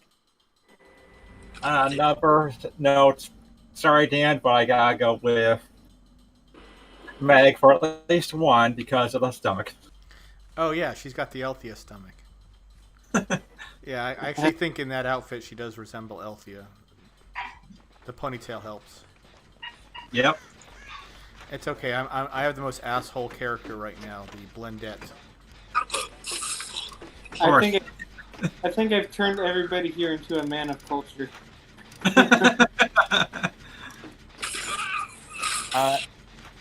I'm sorry, but unless you're going to, I'm gonna press abort on that joke. There's just some things that it's like it sounds like great. a good idea. It sounds like a good idea, and then you start to say just the first few words, and you're thinking in your head, nope. It's time to go back. Oh no, it's Michael Myers. We're dead. I hate this guy so much. Rob He's Zombie, Michael Myers. He's broken, isn't he? Well, if he gets to the stage 3 of like he just did, all of a sudden he can down you with one hit, and he moves much faster. So a good Michael Myers can probably down all 4 survivors in one charge of Evil Within.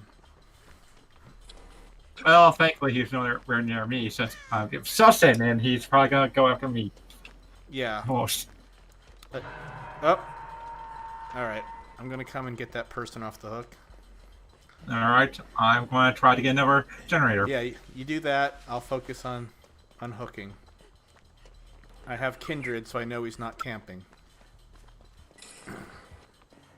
Oh shit. Is he camping? No. He's coming near me. The thing about Michael Myers is his terror radius is so small, so that when you hear it, he's practically on you already. It's so irritating. All right. May I? Oh, sorry. I just regret everything right now. Don't I regret regret all the choices that you had a big accomplishment tonight. Yep. Damn it! I didn't mean to volt just then, but I did, and he got me. Oops.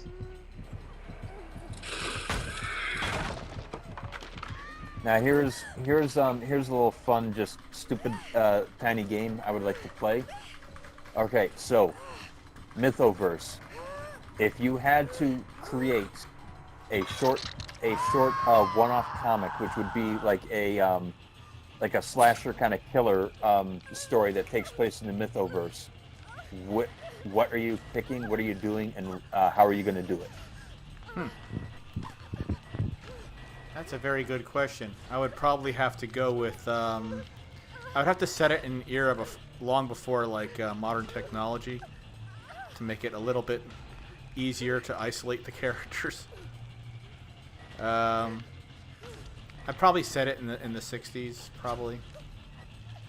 I'm not sure who the killer would be or what the motivation would be right off the top of my head. It was Old Man Jenkins. Yeah, I really like when humanity is on the cusp of like technological breakthroughs that would allow them to stand up to these things, but they aren't quite there yet, and they're still very superstitious. So I'll probably have to amend it and put it back in like the late 1800s, and have it be based on like ex-Civil War soldiers, perhaps. Okay. But I just want to point this out. If you're going to be going with that time frame, you can play with things like similar to Jack the Ripper and the Torso Killer and such. Sure. I just like stories where the characters are like isolated also. So if you go in the late 1800s, there's a lot of frontier stuff you could do. And in the mixture of like frontier and classic horror is always really appealed to me. Like there's like when you mix like the not necessarily Lovecraftian, but you take the very the what? I think the genre you're thinking of is called Weird West Dan. Yeah, Weird West. There you go. Sorry, I was busy getting murdered by Michael Myers, and I am dead ski. Like you do. Like you do. When you're trying to say something, Michael Myers just kills you. I hate that. He's such a jerk. Like, he's also kind of a cockblock. Can you stop staring at me, absorbing evil from me for 5 minutes? It's funny you brought up the 1800s because that was kind of the idea. That was kind of the idea the setting I was going for the question I was asked, we were asked. I would also set mine in the 1800s. It would be like up in the snow, in like a small cabin, and they're like trapped in, like there's like a Wendigo, not Wendigo, Wendigo, like on the outside, and there's no way to escape. Yeah, I would probably go full bone tomahawk. Make it like very gruesome and very gritty.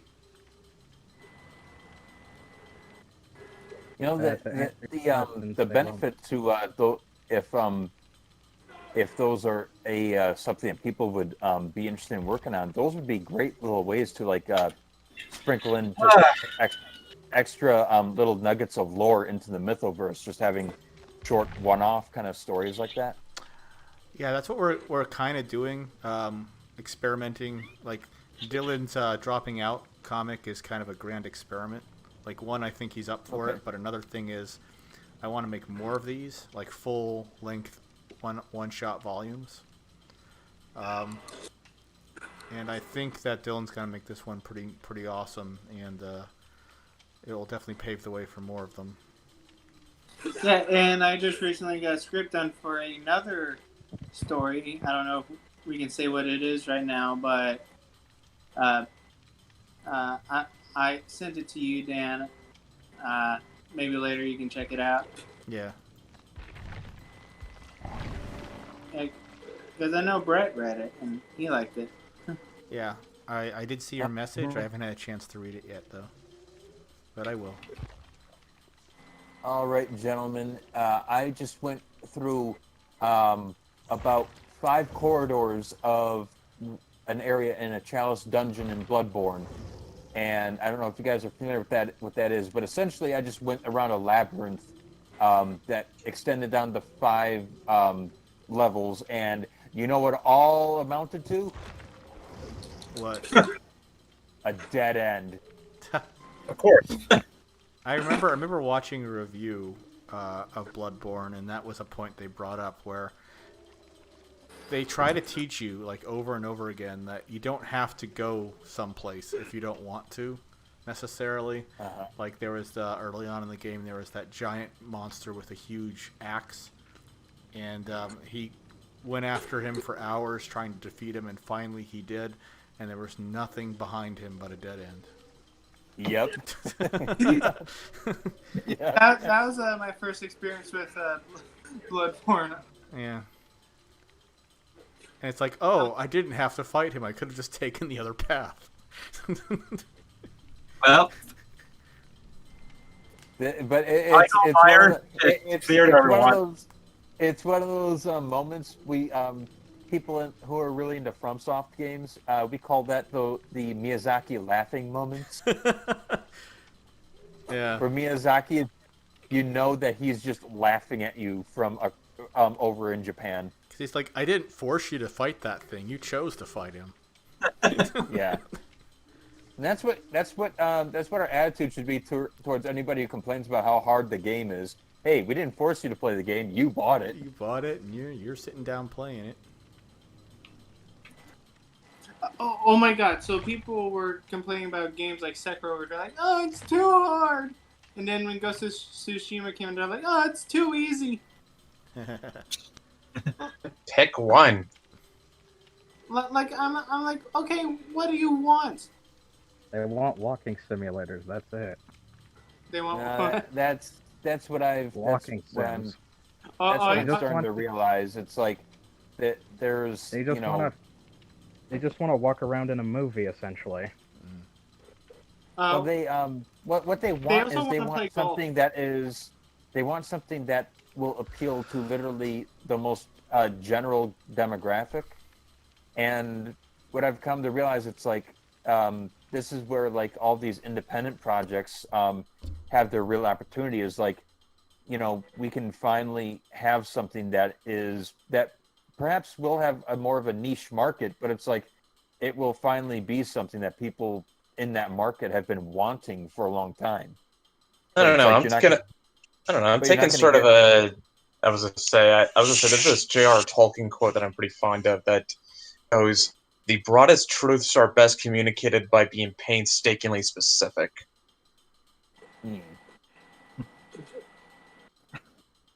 Not only the, All right. Well- Since that one was really quick, I'll do one more. Okay. I'm gonna play as Ash because I've never played as Ash. Groovy. Groovy. Are you kidding me? He should be the one you're Yeah, running from. like downside is there's no Bruce Campbell voice pack to go with it. No, well, it is Bruce Campbell voicing him, but it's nothing but grunts and occasional groovy or what the hell is that? I almost laughed my ass off when I saw him get down for the first time. He just screams like a little girl. It's like, wow! It was hilarious. But I've never had the pleasure of playing him, so here we go.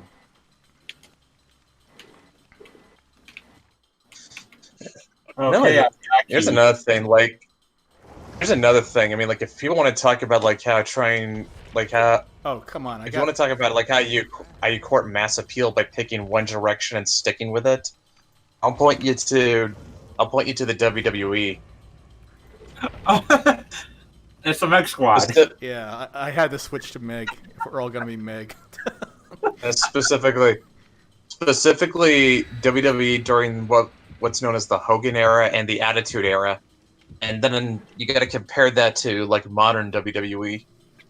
In modern WWE tries to sell itself as being a product for everyone, whereas during the Hogan era it was basically billed as like a live action comic book, and then you had the Attitude era, which was all about being edgy and boundary pushing and just hyper violent. I've been against like Executioner.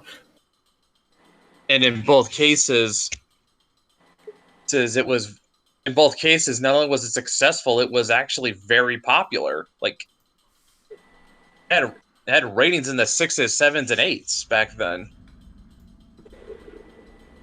Now compare that where they were trying to be everything to everyone, and they're getting ratings in the 2s and 3s. I call it when you're trying to appeal to everybody in the most general market. I've decided to call it the Disneyfication. It's not bad, actually. Yeah. And so it's the Executioner. God damn it! Like they made John Cena fight against a puppet and he lost. I hate this guy. Yeah. Well, it's like when you try to be, paraphrase Razorfist, when you try to be everything to everyone, you wind up being nothing to anyone. Yep. But Salem, I was gonna answer your question, and I always liked the idea, like time period wise, exploring when the Roman Empire was entering Britain for the first time. Ooh. And I always really liked the idea of making, from the Romans' perspective, making Britain feel like this very alien, horrific, and hostile place. Especially Scotland. Yep. Scotland was as far as they got as the British Isles were concerned. And they essentially said fuck it before the Empire ended up collapsing. Alright, no Omega left behind. Just put it this way. Scotland never got conquered by the Romans or the Vikings, and that was because of the Picts. Yeah, whenever somebody brings up that, whenever somebody from the UK will bring up, how much more civilized they are, just remind them that they were a barbaric tribe like the Germanic tribes before the Romans came to conquer them. And even the Romans were just like, fuck this. They put up Hadrian's Wall to keep the Picts out. Yup.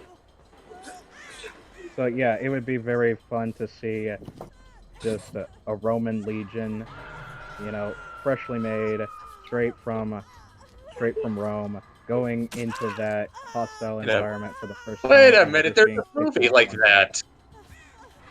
Oh, really? Centurion. Never heard of it.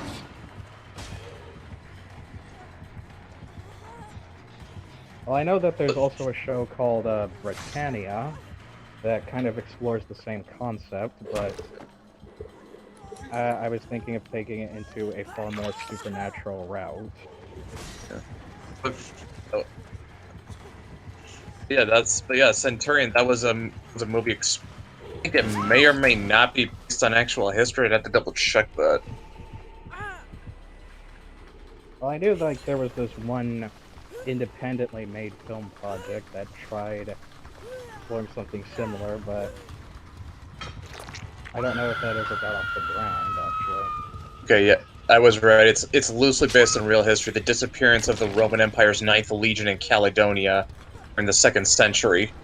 Stars Michael Fassbender, Dominic West, and Olga Kurilenko. It's directed by Neil Marshall.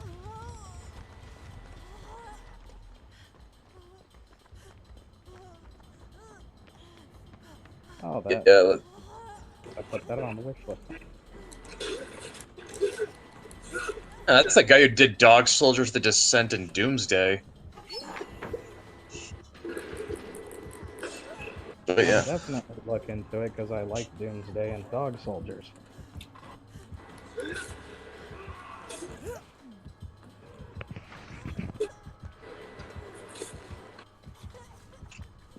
And it had like mixed reviews, but it didn't do very well with the box office. I actually feel bad I did not see it either. You know, funny thing is, I think it has a sequel too, which is weird. Wait, what has a sequel? Centurion. Oh. Centurion. Centurion's basically a 10 Little Indian story, but with Roman centurions out in Pictish Scotland.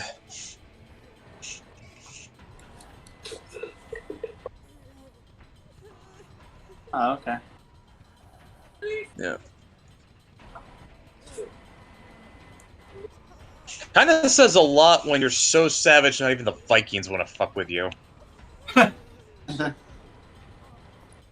Donald Savage. That was the Picts. Vikings never conquered Scotland because of the Picts. Oh yeah, you want to talk savage? All right, yeah, I hope you've been recovering. Well, never mind.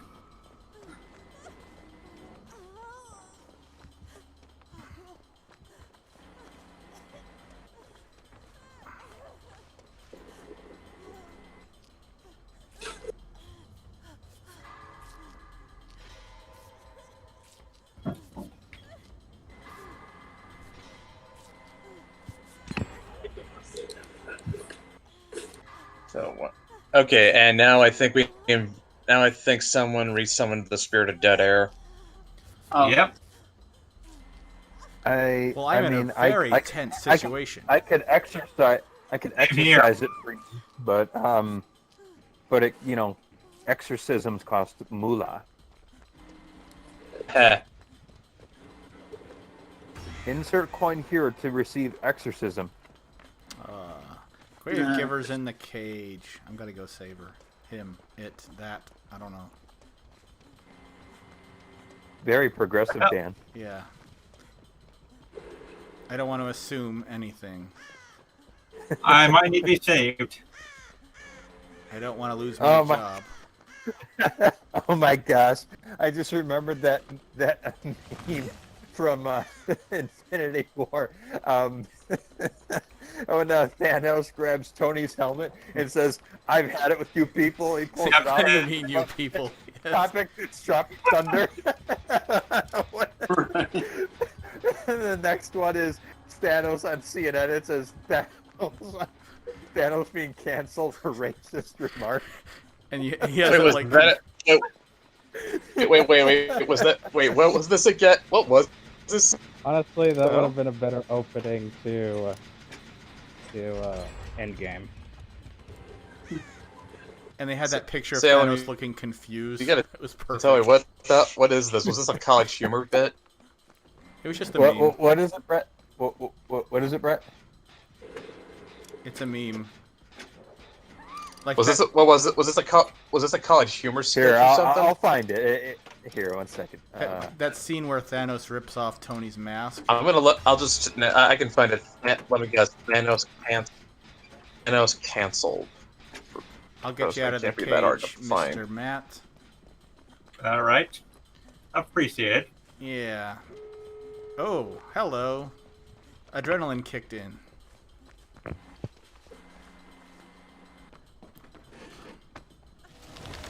Let's get out of here.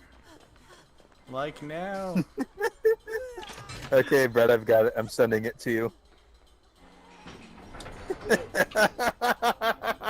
I love this meme. I found it. I actually found it. You found it. And the picture of Thanos. You can see why that is. My God, that is art right there. That is. Bless Tropic Thunder for existing. Alright, finally survived. Alright. Yep. Alright, on that note, I think I'm gonna call it for tonight. So, congratulations again, Matt. I can't wait to see Mythics 2. Congrats, Matt. Yeah. Well, And I just want to leave off that a month after we wrap up fulfillment on Mythics issue 2, we'll launch the campaign for Changeling issue 2. That's right. And after that, Adobe Kroger issue 2. I think fans of people who are fans of Changeling will really like this one. Like it blows the last one out of the water. Yeah, I'm really looking forward to this one. We're going to learn a lot more about the Fae. We're going to learn a lot more about Maeve and her situation. There's a lot of good stuff to look forward to in this book. Least of all is the art, and that art is amazing. So, alright guys, thank you all for coming on stream with us and watching us and helping us celebrate our second successful crowdfund. And there will be many more to come. Much more art, much more stories, much more stuff. So, till then, folks, till then, take care of yourselves.